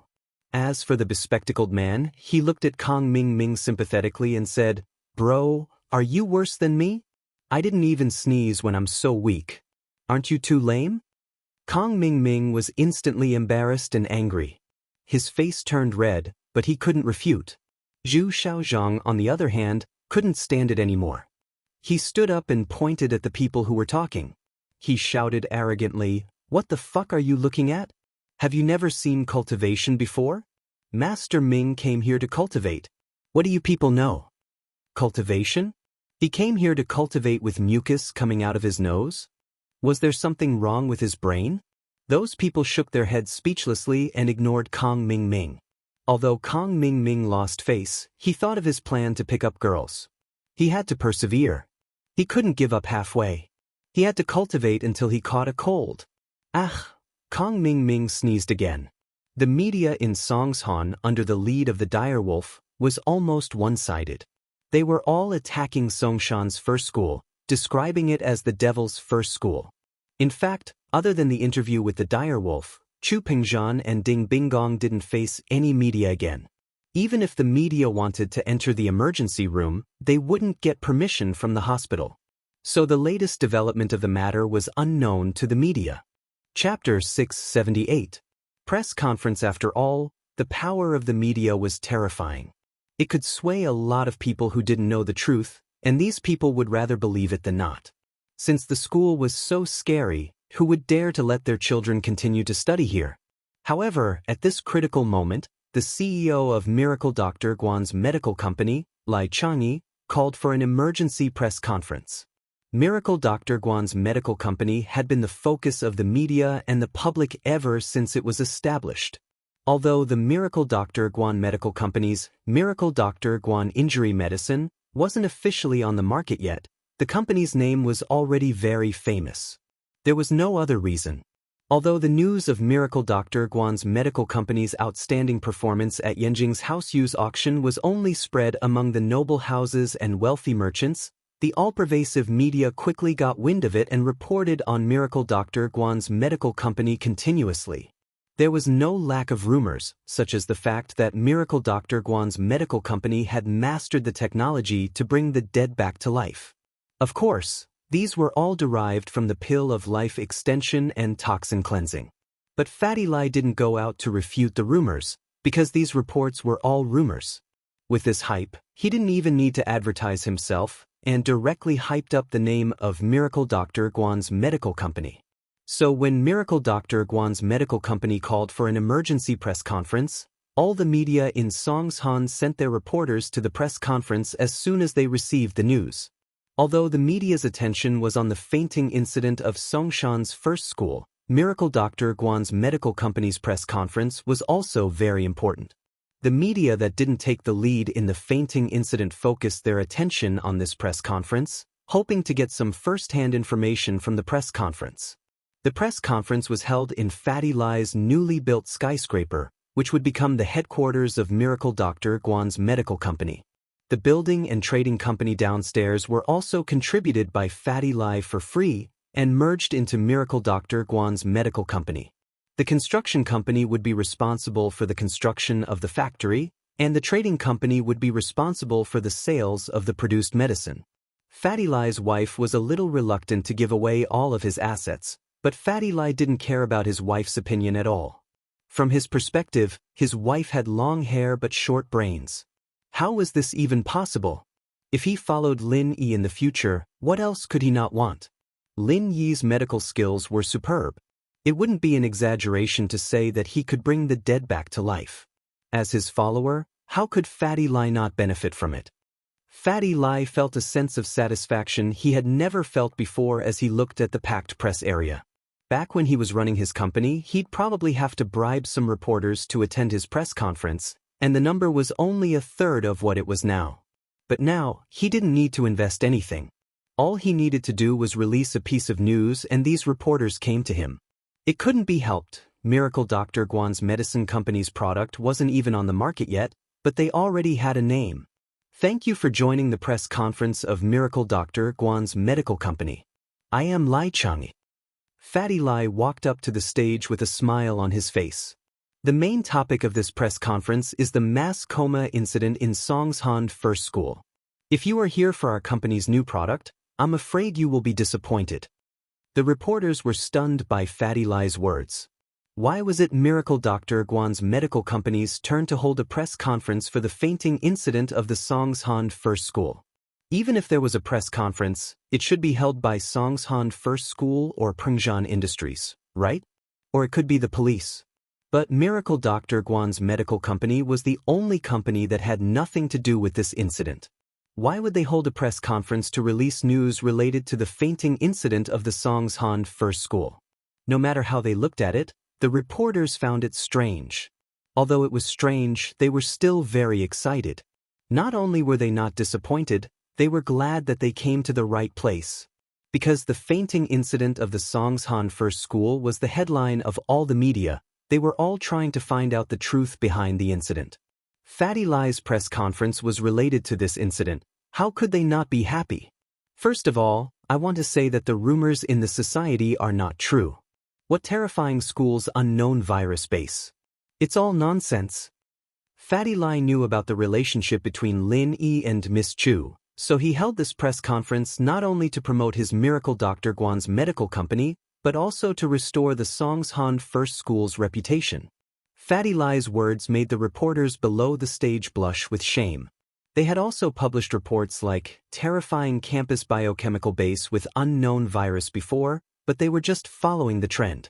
Fatty Lai's denial of the news made the reporters perk up. After our Miracle Dr. Guan's medical company's clinical research and analysis, we have found the cause of the fainting students. It's confirmed that it's caused by poison. Fatty Lai's words shocked all the reporters present. Didn't the hospitals say that it wasn't poison? And they couldn't find the cause of the fainting? A reporter below the stage couldn't help but ask. Indeed, if we used normal methods, we wouldn't be able to find the cause of the fainting. Because the poison that these students were poisoned with is an extremely rare 1,000-year poison. Fatty Lai said, everyone knows that our Miracle Dr. Guan's medical company is a company dedicated to medical research and development. Whether it's the research ability or the team of experts, they are all internationally advanced. Therefore, after the unremitting efforts of our team of experts, we finally analyzed that this 1,000-year-old poison is a kind of strong poison made from 7 kinds of Chinese herbs. It is called deadly 7 herbs poison, a kind of 1,000-year-old poison that has been lost for thousands of years. After this poison is consumed, it will be absorbed by the body quickly, and then it will destroy the body's physiological functions. If we don't treat them in time, they will die in at most 3 days.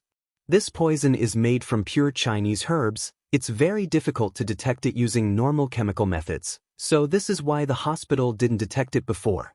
Because the smell of many Chinese herbs is similar to seasoning, it won't arouse suspicion. Chapter 679. Fatty Lie seizes the opportunity. Deadly 7 herbs poison. Millennium poison. Can't detect it? It's similar to seasoning? The reporters gasped in shock. Fatty Lie's words were a little too inconceivable, and they couldn't accept it for a while. Wasn't this too unbelievable? He even brought out the 1,000-year poison? Are you serious? If it's a millennium poison, then why don't people know about it? How did you analyze it? A reporter began to ask questions. This reporter was in cahoots with Direwolf. He was Direwolf's underling. The Direwolf was busy following up on the fainting incident, and this press conference was attended by his follower. I've said it before, this millennium poison is lost, which means that no one knows the recipe. Only the main ingredients are recorded in ancient books. Fatty Lie started blabbering again. We analyzed the 7 herbs and compared them to the main ingredients, and finally confirmed that it's the lost deadly 7 herbs poison. Oh? Then what are the 7 herbs? If it's lost, then why would someone poison it? The follower didn't want the public's opinion to change, so he started asking sharp questions. I'm sorry, but we can't provide the recipe. First, it involves the company's confidentiality, and second, if we announce the recipe, what if someone with bad intentions uses it? Fatty Lie smiled. But we've already submitted the recipe to the Songshan police. As for why someone would poison it after it's lost, that's for the police to investigate. We're just a medical company, and this isn't our business scope. Fatty Lie's words made the reporters below the stage burst into laughter, but the Direwolf follower was furious. He panicked. Don't tell me that you made up a poison just to get famous? Saying that it's a millennium poison is just an excuse for Songshan's first school, and also for your own fame. Can you cure this millennium poison? If you can't cure it, then what's the point of making the recipe? Who knows if it's real or fake?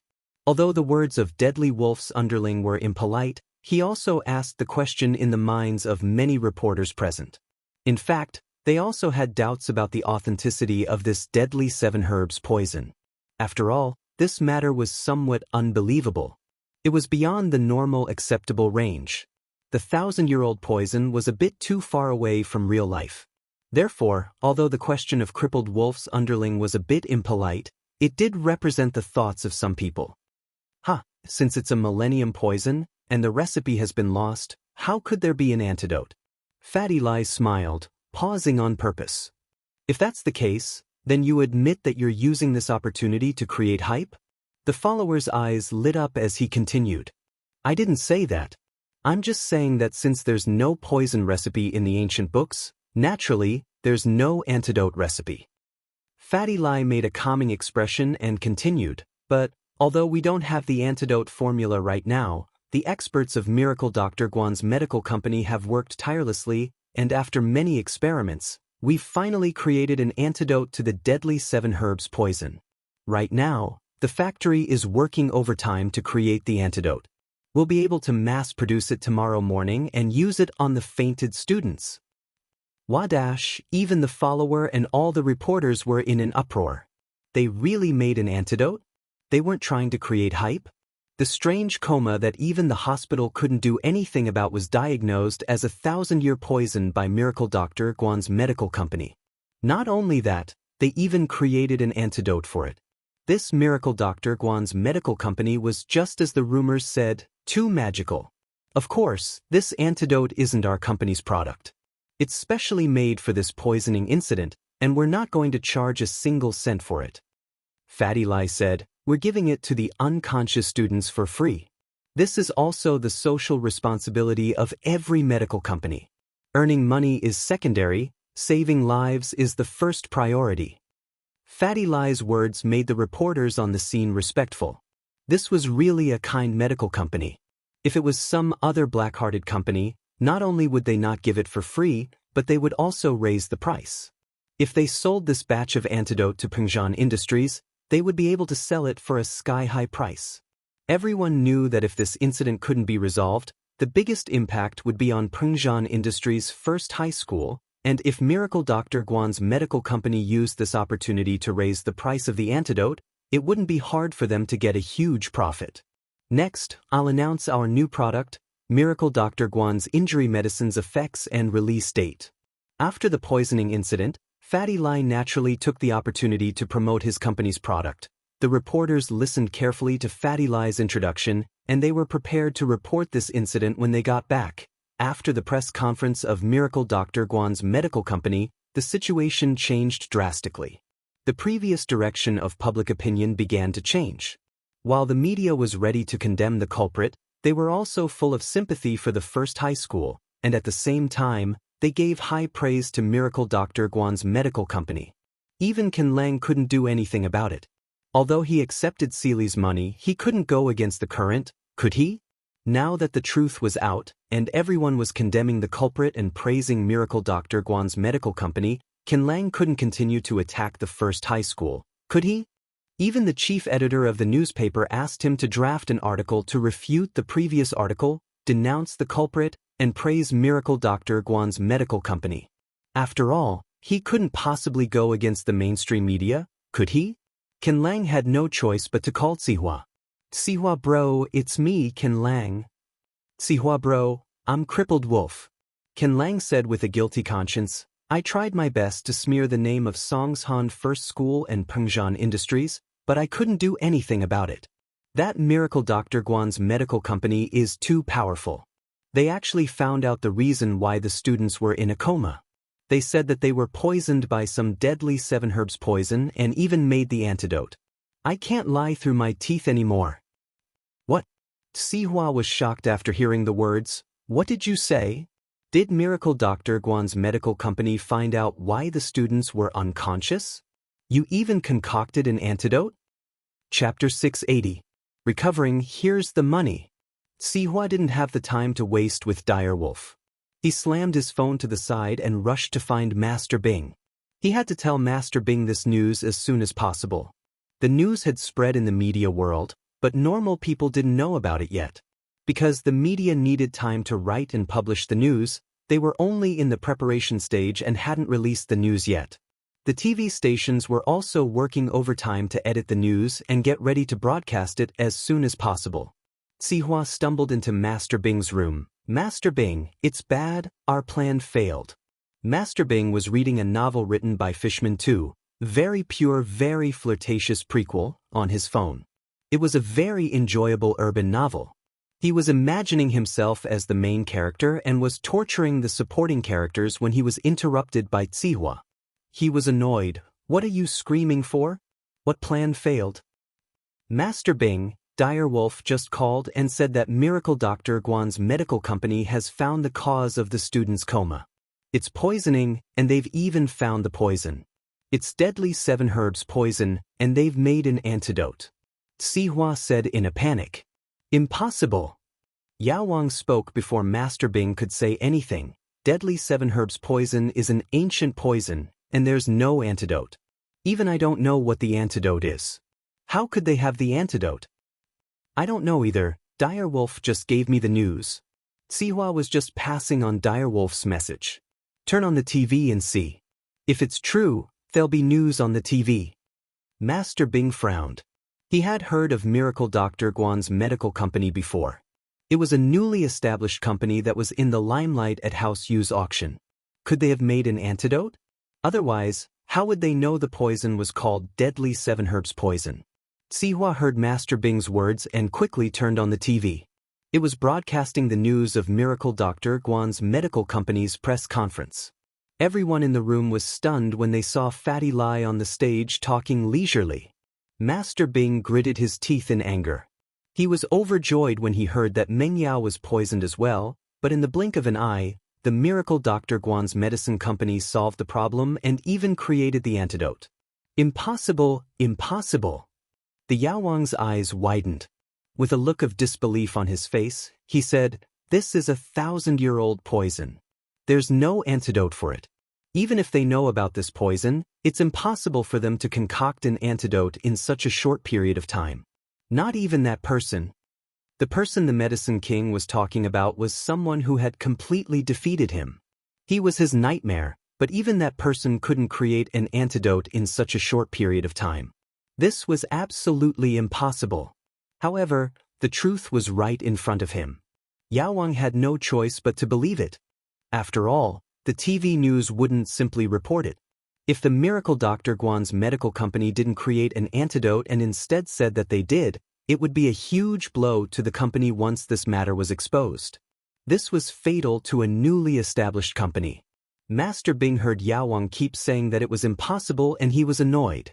He frowned and said, "All right, since it doesn't work this time, we'll think of another way." Master Bing didn't expect Yao Wang to be so weak despite looking so powerful. He couldn't take a blow like this. His Qibing skyscraper had collapsed, but he didn't give up. He was still thinking of ways to deal with Lin. Of course, Master Bing thought this way because he didn't understand the power of the deadly 7 herbs poison. Only Yao Wang himself knew how terrifying and powerful the deadly 7 herbs poison was. He thought that this poison would work because even he didn't have an antidote for this poison, let alone those normal hospitals. He didn't think that the miracle Dr. Guan's medical company could create an antidote for the deadly 7 herbs poison. He didn't believe it, but the truth forced him to believe it. After all, the other party did find out why the students were in a coma and pointed out the name of the deadly 7 herbs poison. In other words, the other party had a certain level of understanding towards this poison. The antidote was also real. Otherwise, no company would risk their future. The antidote had nothing to do with Miracle Dr. Guan's medical company. If they couldn't do it, why would they take this job? It seemed like the other party's medical skills weren't weak. Miracle Dr. Guan, Guan Xueming. In the past, Yao Wang didn't put Guan Xueming in his eyes at all. Although he was called Miracle Doctor by the 4 big and 5 small houses, the hidden houses all had their own doctors. Yao Wang was one of House Zhao's doctors. But now, Yao Wang had to take Guan Xueming seriously. It seemed like he really had some skills. "Guan Xueming, I'll remember you. I'll compete with you." When the news was broadcasted, Gao Xiaofu also knew about it. He was also dismissed from school and went home. After returning home, Gao Xiaofu was scared and excited at the same time. It was the excitement of doing something bad. It was the first time he did something so bad. He poisoned others. When he saw the ambulance send the 28 students out of the school and the hospital give them a notice of critical condition, he felt an indescribable sense of joy. But after that, he was deeply worried. After all, those were 28 lives. If they died just like that, he would be the murderer. Before, the hospital couldn't find any reason. Gao Xiaofu let out a sigh of relief. Although he was the one who poisoned the students, there was no evidence. Even the hospital couldn't give an answer. He was afraid that the case would be left unsettled. But not long after, there was a company called Miracle Dr. Guan's medical company that held a press conference. Not only did they find out the reason why the students were in a coma, but they also gave the prescription of the deadly 7 herbs poison to the police. This meant that the police would start their investigation soon, and if they found out about the food in the cafeteria, they would easily suspect Pin Liang and himself. Gao Xiaofu was really anxious now. He quickly picked up his phone and dialed Zhong Pingliang's number. He had to discuss a plan with Zhong Pingliang. They couldn't wait for the police to come to their door, could they? Zhong Pingliang just had a kidney transplant. He was lying in the hospital happily, enjoying the sunlight outside the window. He felt that life was beautiful. Having a kidney was good. He felt that he had regained his confidence as a man. Chapter 681. The poisoning was exposed. Pin Liang picked up the phone. "Xiaofu, I have good news for you. My kidney transplant was successful, and I'm about to regain my confidence as a man." "Liang bro, I have bad news for you. Miracle Dr. Guan's medical company found out about our poisoning and they reported it to the police. Do you think the police will find us?" Xiaofu didn't even have time to congratulate Pin Liang as his heart was filled with deep fear. "What? They found out so quickly? No way?" Pin Liang was shocked as he didn't expect them to act so quickly. Didn't they say that deadly seven herbs poison was some ancient poison that no one could cure? It seemed like Master Bing's Yaoong wasn't very reliable either. Yeah, Liang bro, what should we do? I don't want to go to jail. Wah, I'm still quite young. Xiaofu heard Pinliang's nervous voice and became even more afraid. It's fine, Xiaofu, I'll ask my dad right now. Master Bing already found a scapegoat for us. Even if something happens, you won't be implicated. I'll take it all on my own. Pinliang comforted Gao Xiaofu. That's good, that's good. Xiaofu heard Pinliang's words and sighed in relief. Then I don't have to do anything? If the police ask me, I'll just say that I don't know? And you don't have to say anything. If they want to ask, let them ask me. Just pretend that it has nothing to do with you. Pinliang said. Okay, I understand. Xiaofu said gratefully. Liang bro was a good man. He didn't shirk responsibility when something happened. Pinliang hung up the phone and called his father over. Fabai was just outside the ward. He had just turned on the TV and saw the news about the mass coma in Songshan's first school. He was looking at it when Pinliang called him in. Dad, the poisoning was exposed. Hurry up and call Master Bing. Don't drag me into it. Pinliang would be lying if he said he wasn't worried. He was afraid of going to jail. He just got a good kidney and he didn't even have time to enjoy life. He didn't want it to be ruined in jail. Xiaofu just called and said that some miracle Dr. Guan medical company found the reason for the student's coma and told the police. I'm also watching this news. Fabai nodded and said solemnly, I'll call Master Bing now. Although he has already arranged it, I still need to confirm it. Okay, Dad, don't make a mistake. I don't want to go to jail. Pinliang reminded. No way, why would I let you go to jail? Fabai said with a wave of his hand as he dialed Zihua's number. Old Zhong, right? Zihua answered Fabai's call. He had a rough idea of why Zhong Fabai was calling him, so he didn't wait for him to speak. I'll arrange for someone to turn himself into the police station right now. If the police come looking for Pinliang, just tell Pinliang to say this. Master Bing will take care of the rest for you. Zihua told Fabai what Pinliang needed to say, and Fabai calmed down after listening to Zihua. With the prescription of the deadly seven herbs poison provided by Miracle Dr. Guan Medical Company, the police quickly found the content of the seven herbs in the food. The person who poisoned the food was very smart. He only used one type of herb in each dish, and the herbs alone were not poisonous. In fact, when a few herbs were mixed together, they could even strengthen yang and nourish the kidneys. However, when these seven herbs were mixed together, they could produce a deadly poison. This was also the reason why only a small number of students were poisoned. After all, there were very few students who ordered all 7 dishes and ate all of them. The rest of the students who only ate a few of the herbs would not be poisoned.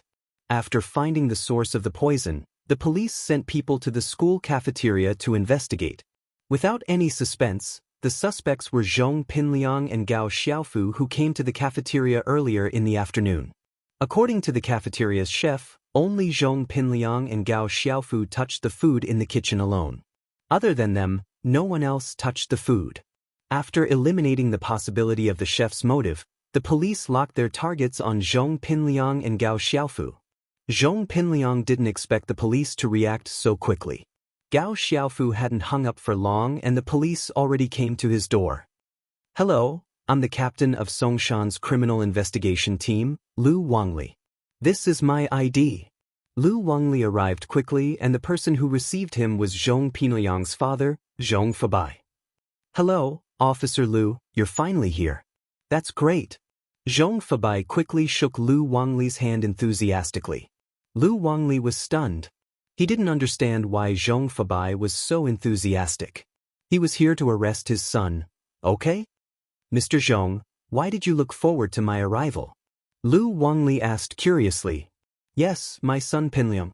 Ever since he was harmed by the kidney trafficking organization and had one of his kidneys removed, he became absent-minded and had low self-esteem. I wanted to call the police, but he wouldn't agree no matter what. He was afraid that the criminals would take revenge on him after I called the police. Zhong Fabai sighed and said with pity, I really feel sorry for my son. Since you're here, please persuade Pinliang to cooperate with you and bring the criminals to justice. Huh, Lu Wangli heard Zhong Fabai's words and was shocked speechless. He never thought that Zhong Pinliang was also a victim of the kidney trafficking organization. It seemed like things weren't as simple as he thought. Could it be that there was something else? He decided to talk to Zhong Pinliang and said, "Is that so? Where is Zhong Pinliang now?" "He's in the ward inside." He said that he was mocked and looked down on by his classmates in school. They said that he lost one of his kidneys and is no longer a real man. They said that he's a eunuch. Zhong Fabai sighed again. They even mocked him and said that he sold his kidney to buy an iPad. "Officer Lu, with our family's financial situation, do we still need to sell our kidney? I, Zhong Fabai, may not be rich, but I'm the boss of an entertainment city, right? Can I afford an iPad?" Chapter 682.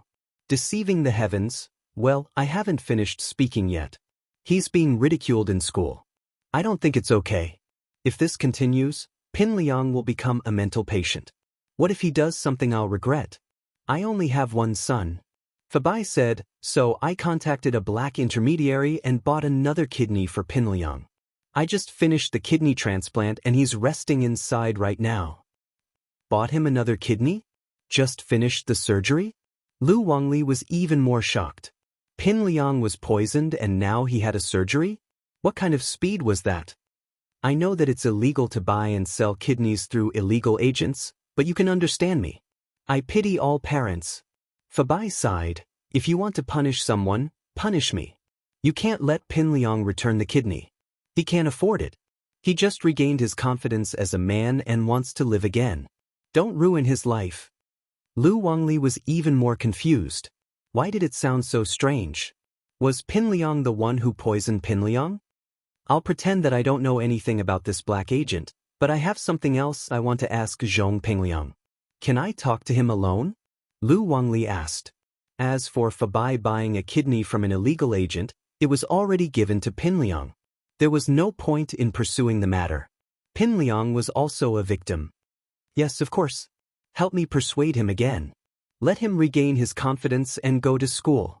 Fabai said. Lu Wangli nodded and walked into the ward. He saw Pinliang lying on the bed. Pinliang naturally saw Lu Wangli in his police uniform. He hesitated slightly and said with a depressed expression, "Hello, officer. If you are here to collect evidence for the kidney trafficking company, I don't want to go. I don't want to embarrass myself anymore. I've had enough. I don't want the kidney trafficking company to take revenge on me. But if you want to ask about the coma incident in school, I can be honest with you. I did it, but it wasn't my intention. It really wasn't. I didn't think that there would be such serious consequences." Lu Wangli was stunned by Pinliang's straightforwardness. He didn't think that Pinliang would be so honest the moment he stepped into the room. From the looks of it, he must have suffered a huge psychological burden before. That's why he confessed the problem so frankly after I came. Lu Wangli didn't use any of his psychological tactics, but the more he thought about it, the more Lu Wangli felt that there was more to this than met the eye. Out of sympathy for Pinliang, the victim, Lu Wangli didn't want a high school student to become a prisoner. Perhaps there was something going on? According to him, this wasn't his original intention. What could it be? Zhong Pinliang, I don't know what your intentions were, but now that you've admitted that you poisoned the cafeteria, do you know the consequences you'll have to bear? Intentional murder is not a small crime. Lu Wangli said with a serious expression. I didn't know it was poison. I really didn't know. I didn't want this to happen. I'm sorry. Pinliang clutched at his hair painfully. You didn't know it was poison? Then why don't you tell me what happened? Lu Wangli frowned and asked. But if I tell you, you'll arrest my relative. I didn't know he gave me poison. Pinliang looked like he was in a difficult position, but in fact, he said all the important clues. Lu Wangli's eyes lit up. There was more to this. That meant that Pinliang wasn't the mastermind, and according to the current situation, he was also a victim? So, Lu Wangli said, Zhong Pinliang, you have to tell the truth now. Otherwise, you'll be taking the blame for someone else, you know? If this matter really has nothing to do with you, considering that it's your first offense and that you're a patient now, you can atone for your crimes with good deeds. You can be given a lighter punishment or even be exempted from punishment. Sigh. Pin Liang sighed and hesitated for a while. If you don't punish me, will you punish my relative? Will he be sentenced to death? If it really has nothing to do with you, your responsibility can be lightened or even exempted.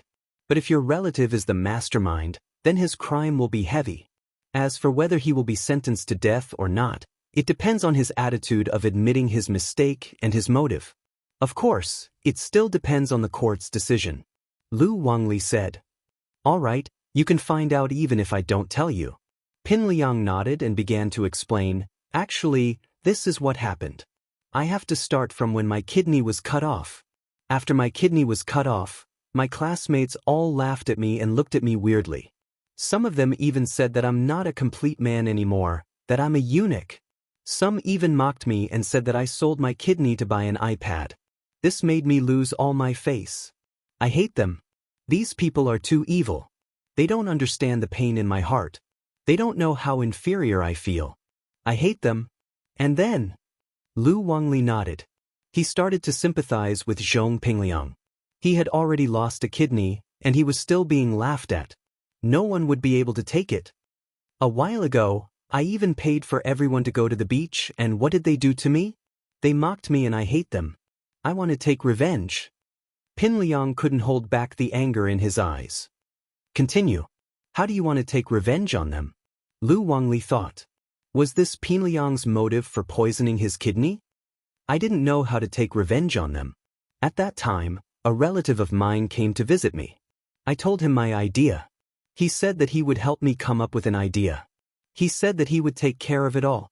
So he helped me come up with a plan to trick them. He asked me to put laxatives in the food in the cafeteria. That way, when they go to the toilet during class, the school's toilets will be full and they will shit their pants. That way they will lose all their face. They will know how painful it is to be mocked. I can laugh at them as much as I want. Laxatives? Wang Lin frowned. If Pin Liang only put laxatives in the food, it wouldn't be considered a crime. As long as there weren't any serious consequences, it was just a prank. Chapter 683. Surrendering. I just wanted to teach them a lesson. I didn't want to send them to the hospital. The relative who gave me the idea was in the medical business, so I asked him to buy some laxatives for me. The laxatives he bought for you are the poison you put in the cafeteria? Wang Lin nodded and continued asking. Yes, but he didn't say it was a poison, just a laxative. Pin Liang said. He said that the laxative was made up of 7 herbs, and the side effects were minimal, but it'd be a huge problem if everyone in the school got diarrhea. He said that only a few of the 7 herbs would cause diarrhea, and the effects would be different depending on the type of herb taken. That way, no one would suspect anything. Pin Liang said. That's right, Pin Liang. Wang Lin nodded. If what Zhong Pingliang said was true, then he might have been used by his relative. After all, the idea and the laxatives were all provided by his relative. Zhong Pingliang was just a person who was tricked into carrying out the plan. From the fact that the relative gave Zhong Pingliang 7 herbs, it could be seen that the relative definitely didn't mistake the other herbs for laxatives. This kind of concoction was done deliberately and meticulously. And this Zhong Pingliang was really dumb. He just did what someone told him to do and he took it seriously? What's your relative's name? Wang Lin asked. Jin Maoxing, a distant relative of my uncle, Jin Gubang, Zhong Pingliang said. Wang Lin nodded. Just as he was about to say something, the phone rang. Wang Lin took it out and saw that it was a call from the team, so he quickly picked up the phone. I'm Wang Lin, please speak.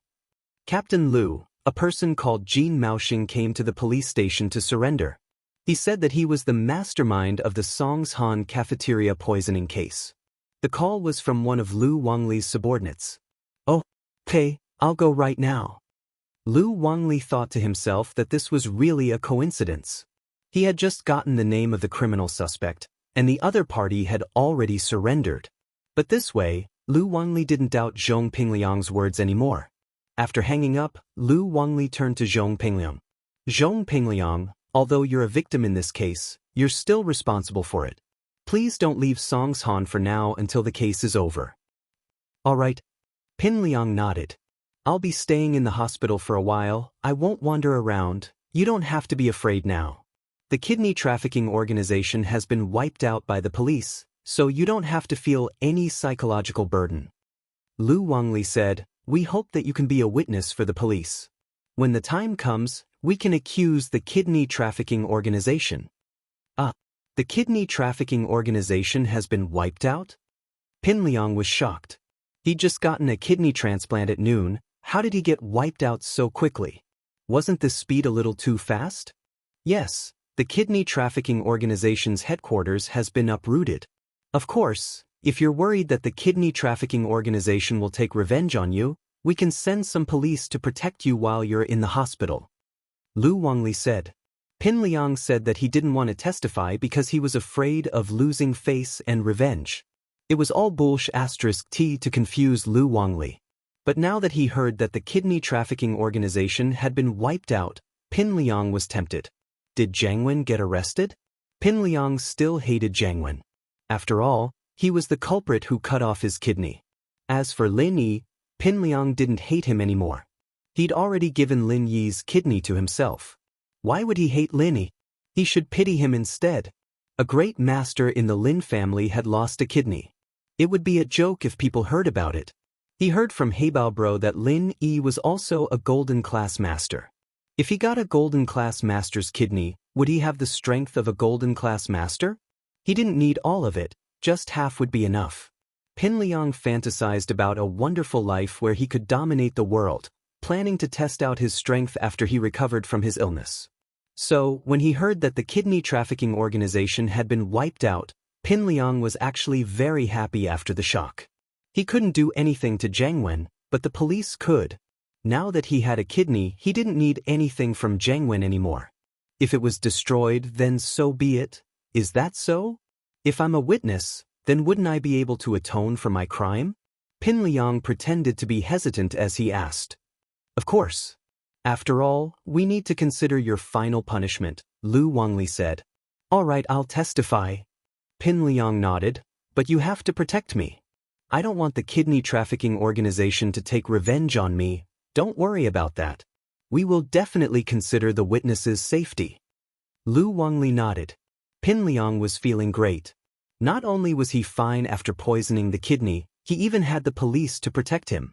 He was too awesome. If Lin Yi saw this, Lin Yi would probably die from anger. But after Wang Lin left, Zhong Fabai quickly walked into Pin Liang's ward. Pin Liang, how is it? Is there any problem? It's fine. My acting skills are pretty good. Pin Liang said proudly that Wang Lin seemed to sympathize with me. He told me that I was tricked. Now that I'm atoning for my crime, there shouldn't be any problem. That's good. Fabai nodded.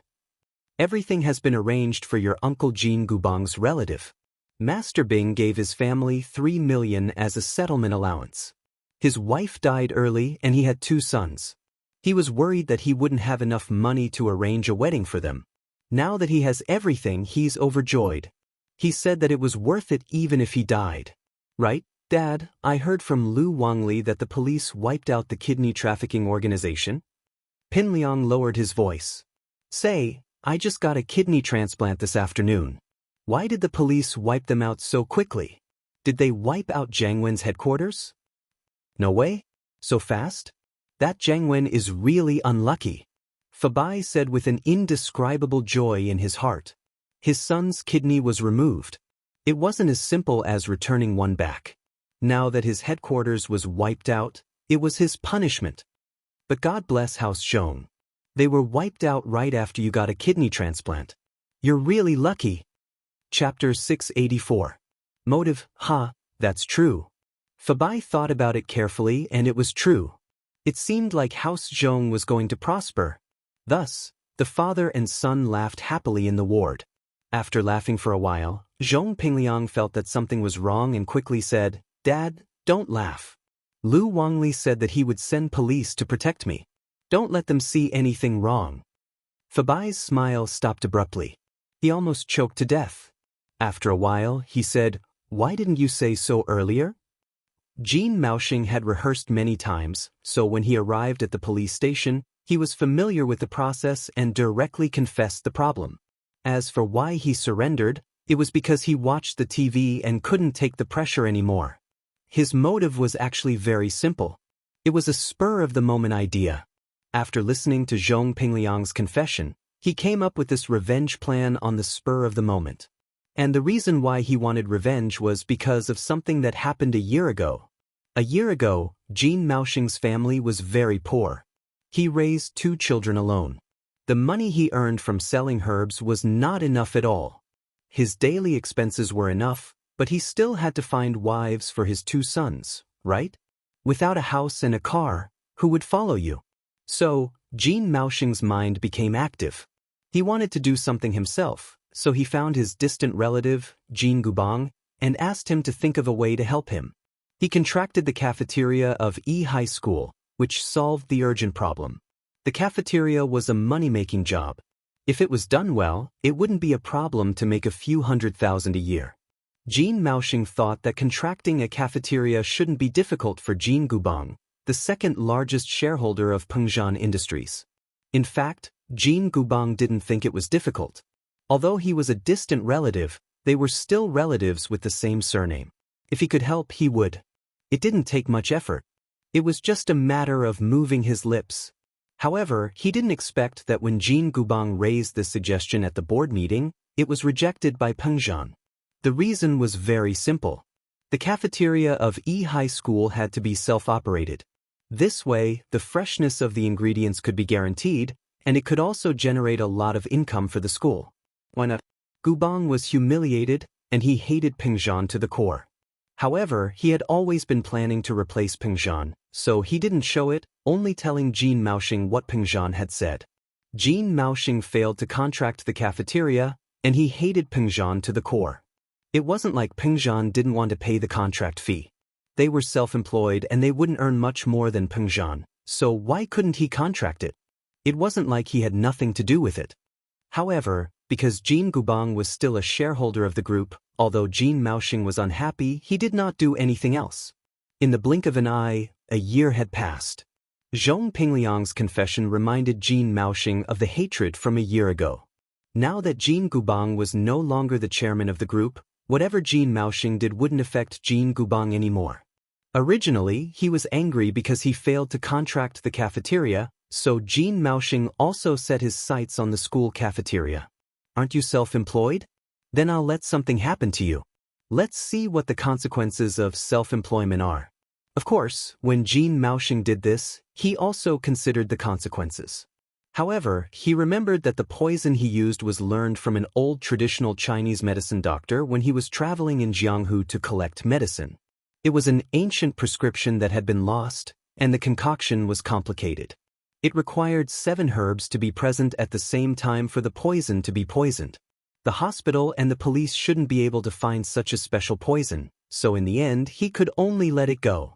However, he didn't expect that miracle Dr. Guan's medical company actually found it, and they even gave the poison formula to the police. This made Jin Maoxing unable to sit still.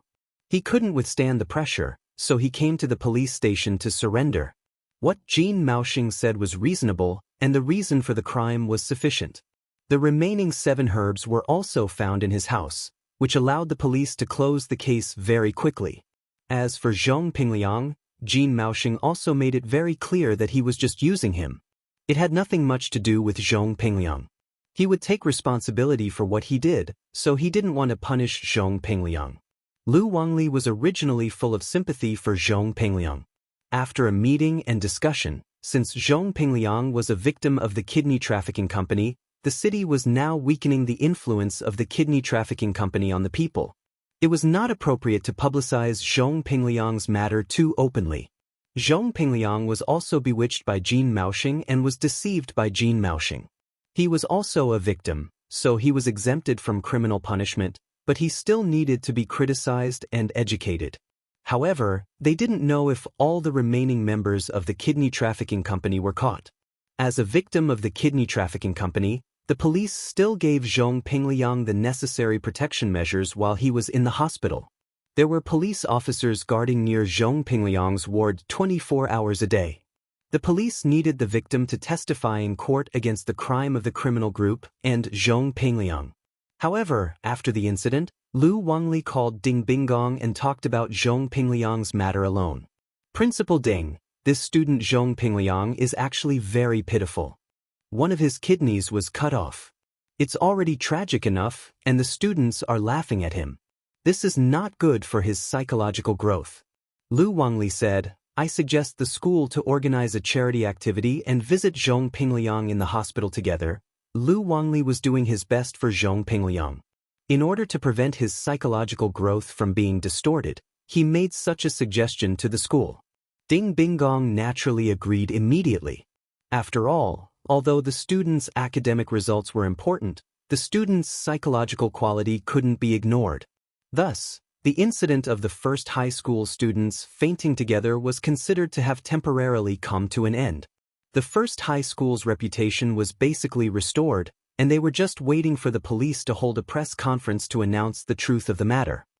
As for Tang Yun calling Lin Yi and asking Lin Yi to save his love rival, Lu Xinwen and Kang Xiaobo were helpless. Since Tang Yun was willing, what else could they say? There was nothing going on in the afternoon, so Kang Mingming decided to bring Xiaofan to the hospital for a follow-up. Xiaofan's schizophrenia was obviously much better after a period of treatment. Ever since she met Kang Mingming, Xiaofan had completely lost confidence in Kang Mingming and removed his name from her heart. This was also what Kang Xiaobo was happy to see. Otherwise, Kang Xiaobo would always feel that he was a substitute for Kang Mingming. Chapter 685. Translator, Exodus Tales Editor. Exodus Tales. However, the doctors in the hospital had made it clear that Xiaofan's schizophrenia was mainly caused by her mental illness. She could only be cured by undoing the knot in her heart. The hospital could only control the madness during the illness, and the treatment wouldn't be effective. Kang Xiaobo's appearance gave Xiaofan's parents hope, but they were still worried. Although Kang Xiaobo liked their daughter, would Kang Xiaobo's parents be able to accept their daughter? Of course, everything would be fine if their daughter wasn't in trouble. Although their family wasn't rich, their daughter was beautiful. Kang Xiaobo's family wasn't rich either, so they could be considered a perfect match for each other. But now, not only did their daughter become a broken flower, she even had problems with her legs. Her mental health was better, but she still had a history of mental illness. Although this kind of mental illness formed from emotional trauma wouldn't be inherited, Kang Xiaobo's family might not think so. What if they objected? So, Xiaofan's family was worried, but there was nothing they could do. They could only hope that Kang Xiaobo could deal with it. However, Xiaofan's parents never expected that Kang Xiaobo would bring Xiaofan to Dr. Kang's birthday banquet. Not only did she meet Kang Mingming, but she also met Kang Xiaobo's parents. This put Xiaofan's parents in a perturbed mood. They were afraid that Kang Xiaobo's parents would come looking for them. They were afraid that Kang Xiaobo's parents would separate the two children. But after waiting for a few days, Kang Xiaobo's parents didn't come looking for them. On the contrary, Kang Xiaobo was still the same as before, visiting Xiaofan frequently. This made Xiaofan's parents feel relieved, and at the same time, they were deeply grateful to Kang Xiaobo's parents. However, after asking his daughter about it, he realized that things were not as they had imagined. Kang Xiaobo's parents objected to them being together at first, but because of Lin Yi's help, Kang Xiaobo's parents finally agreed. There was no other reason. Lin Yi gave Kang Xiaobo a chance to stand out. It also gave Kang Xiaobo the confidence and capital to speak in front of his parents. After all, it could be said that Kang Xiaobo had already grown up and could take charge of things on his own. He would handle matters of the heart well. Xiaofan's parents were happy to see Kang Xiaobo, Tang Yun, and Lu Xinwen. However, they were curious. Don't you have school today? Why are you here so early? It's a school holiday, so I'm thinking of bringing Xiaofan to the hospital for a checkup. Kang Xiaobo smiled as he greeted Xiaofan's parents. And I wanted to go to the hospital to see Uncle Tang too. I wanted to go for a long time, but my legs aren't convenient. My parents were worried about me, so I went by myself. Xiaofan heard Kang Xiaobo's suggestion and said happily. Xiaofan and Tang Yun were good friends since young. She often went to Tang Yun's house to eat, so she was familiar with Tang Yun's parents. Since Tang Juqing was hospitalized, she naturally had to visit. Yeah, we also want to see old Tang, but we don't know when Qibing Real Estate will come to demolish the house. We don't dare to leave, afraid that the bulldozers will come and destroy the house. Xiaofen's parents sighed. These people are too wicked, there's nothing we can do. It can't be, right? They dare to do that? Kong Xiaobo was shocked. What's wrong with that? They even dare to demolish Tang Yun's house when there's someone in it, let alone those without? Xiaofen's father said angrily, Old Nio's house in the front yard was demolished by a bulldozer just because he went out. Now, he has no place to go and his family doesn't even know where to live. They really dare to do that? Kong Xiaobo clenched his fist in anger, but he knew that he wasn't capable enough to change anything, if only boss was willing to do something about it. Wasn't it unbelievable that Lin Yi dared to push down Zhao Qibing's skyscraper and cripple Zhao Qibing without any repercussions? Wasn't it unbelievable? What he didn't understand was why Zhao Qibing didn't take revenge. Bullying the weak and fearing the strong. In fact, what Kong Xiaobo didn't know was why Zhao Qibing didn't take revenge. He did take revenge on Pengzhan, but he didn't expect Lin Yi to resolve it. Forget it, we're just commoners. Those people are more powerful than the mafia, we don't dare to go against them. Xiaofen's father shook his head. How can Lin Yi take care of everything? Don't give him any more trouble. It wasn't that Xiaofen's parents didn't want Lin Yi to talk to Zhao Qibing and ask for more compensation, but why would Lin Yi help them? Lin Yi probably didn't care about the compensation. From the way he dealt with Zhao Qibing, it could be seen that he didn't lack money, he just wanted to vent his anger. Kong Xiaobo didn't dare to simply agree.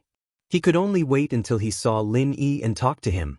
Although he didn't need Lin Yi to take care of everything, he still wanted to help Xiaofen's family.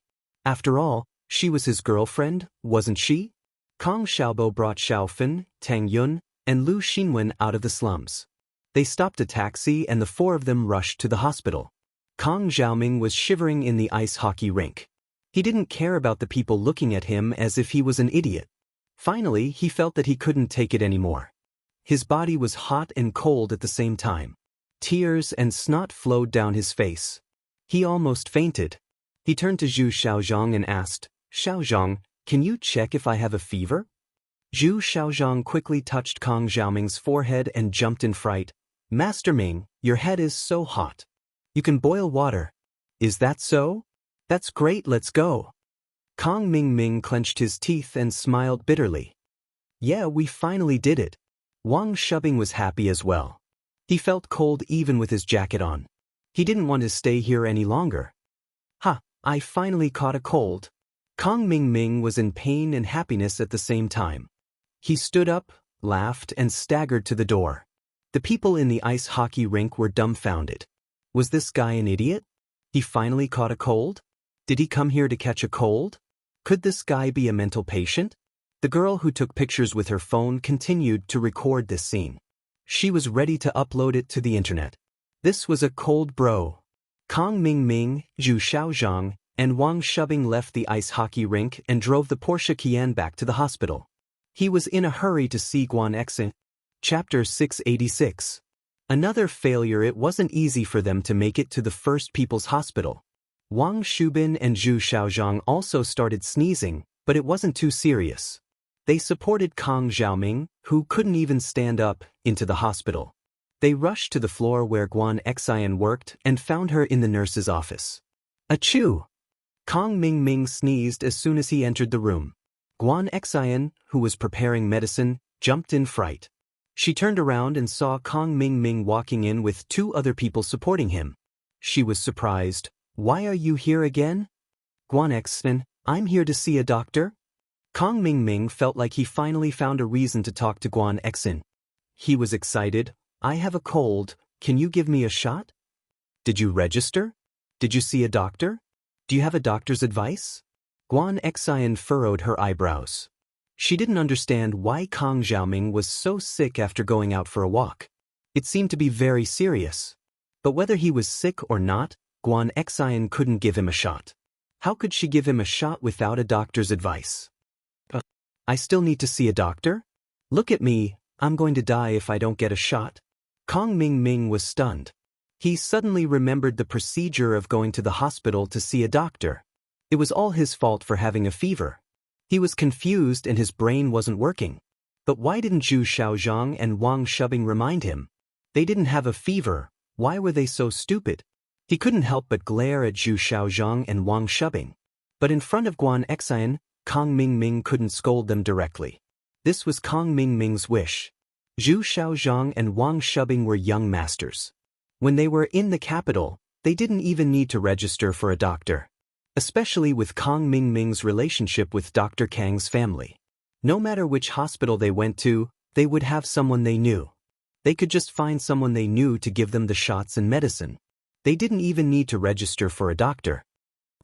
Nurse Guan Xian, Master Ming's condition is serious and urgent. We didn't have time to register. Why don't you see him first and I'll go register?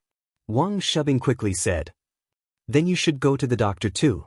Without a doctor's advice, I can't just use the medicine. Guan Xian said, since it's so serious, why don't you bring him to the doctor first? Actually, it's like this. I don't know anyone in this hospital. I don't know anyone, and I'm afraid that they'll slander me. Kong Xiaoming suddenly had an idea. Look at how luxurious this hospital is. They must have taken a lot of money from the people. If I don't know anyone in this hospital, I wouldn't dare to do it. You're my only acquaintance, please help me. Kong Mingming was very proud of his wit. This reason was very reasonable. Nowadays, many newspapers and news were reporting on the shady dealings of the hospital. He wasn't spouting nonsense. It was also very reasonable. Just as Kong Mingming was feeling good about himself, Guan Xian's face darkened. Our hospital system is very clear, and we have a clear fee. We can't cheat you, and all of our doctors have medical licenses. There's no way they'll kill you. That's hard to say. Even if the price is clearly marked, there will still be under-the-table manipulation. Kong Mingming's mind was still muddled, and he didn't notice Guan Xian's displeasure. He continued to speak in a self-righteous tone. These hospital bosses are all black-hearted, I'm really worried about them, my dad's not evil. Guan Xian glared at Kong Mingming before turning around and ignoring him. Kong Mingming froze when he heard Guan Xian's words. Then he suddenly realized what was going on. Guan Xian's father, Guan Xiaoxiang, was Guan Xueming's son, and Guan Xueming's youngest son, Guan Xian's father, was a shareholder of this hospital. It's over, it's really over. Wasn't he pointing at the mulberry tree and scolding the locust tree? Wouldn't Guan Xian hate him to death now? Last time, he called her grandfather a liar, and this time, her father a black-hearted boss. What the hell, was there any way to salvage the situation? Kong Mingming almost fainted on the spot. Not to mention the awkwardness. It seemed that the flu and fever were really harmful. If one's mind wasn't clear, one's words were easily incoherent. Guan Xian, don't be angry, that's not what I meant. I'm not saying that your dad is black-hearted, I'm just scared of some black-hearted businessmen. Kong Mingming quickly explained, I have a cold and a fever. My mind isn't clear, so I'm talking nonsense. You can't be calculative with a sick person, right? If you're sick, then go see the doctor. I need to work. Guan Xian understood Kong Mingming's thoughts. If it wasn't for the fact that Kong Mingming wanted to pursue her, he wouldn't have come to her.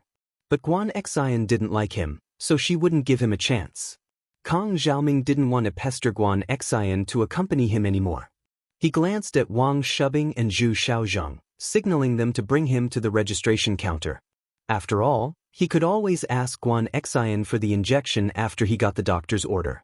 Not long after Kong Mingming left, Kong Xiaobo came looking for him. Kong Xiaobo didn't know anyone in the hospital, so it was more convenient to bring Xiaofan to the doctor. He met Guan Xian through Lin Yi last time, and he knew that she was Guan Xueming's granddaughter. Kong Xiaobo naturally had a good relationship with her. Guan Xian was also happy to be friends with Kong Xiaobo. But Guan Xian didn't know. Was it because he was Lin Yi's good friend? However, Guan Xian still felt a little awkward when she saw Tang Yun beside Kong Xiaobo. It seemed that her little thoughts didn't escape the beautiful girl's eyes. Guan Xian, I brought Xiaofan here for a follow-up. Are you busy? Can you take us there? Kong Xiaobo asked with a smile after entering the nurse's office. Of course, let me finish what I'm doing. Guan Xian was preparing some medicine for external injuries. She needed to send it to the ward, so she had to prepare it before she could do anything else. Then I'll have to trouble you. Kong Xiaobo nodded gratefully. Sometimes, the doctor wouldn't be in the room, so if Kong Xiaobo brought Xiaofan to the doctor, he might not be able to find her. It's fine, what trouble? Guan Xen shook her head. You guys take a seat first, I still need to prepare for a while. Hey, you go ahead. Kong Xiaobo pulled Xiaofan to sit on the sofa, and Tang Yun was a little nervous. As a girl, her intuition told her that there was something between Lin Yi and Guan Xen.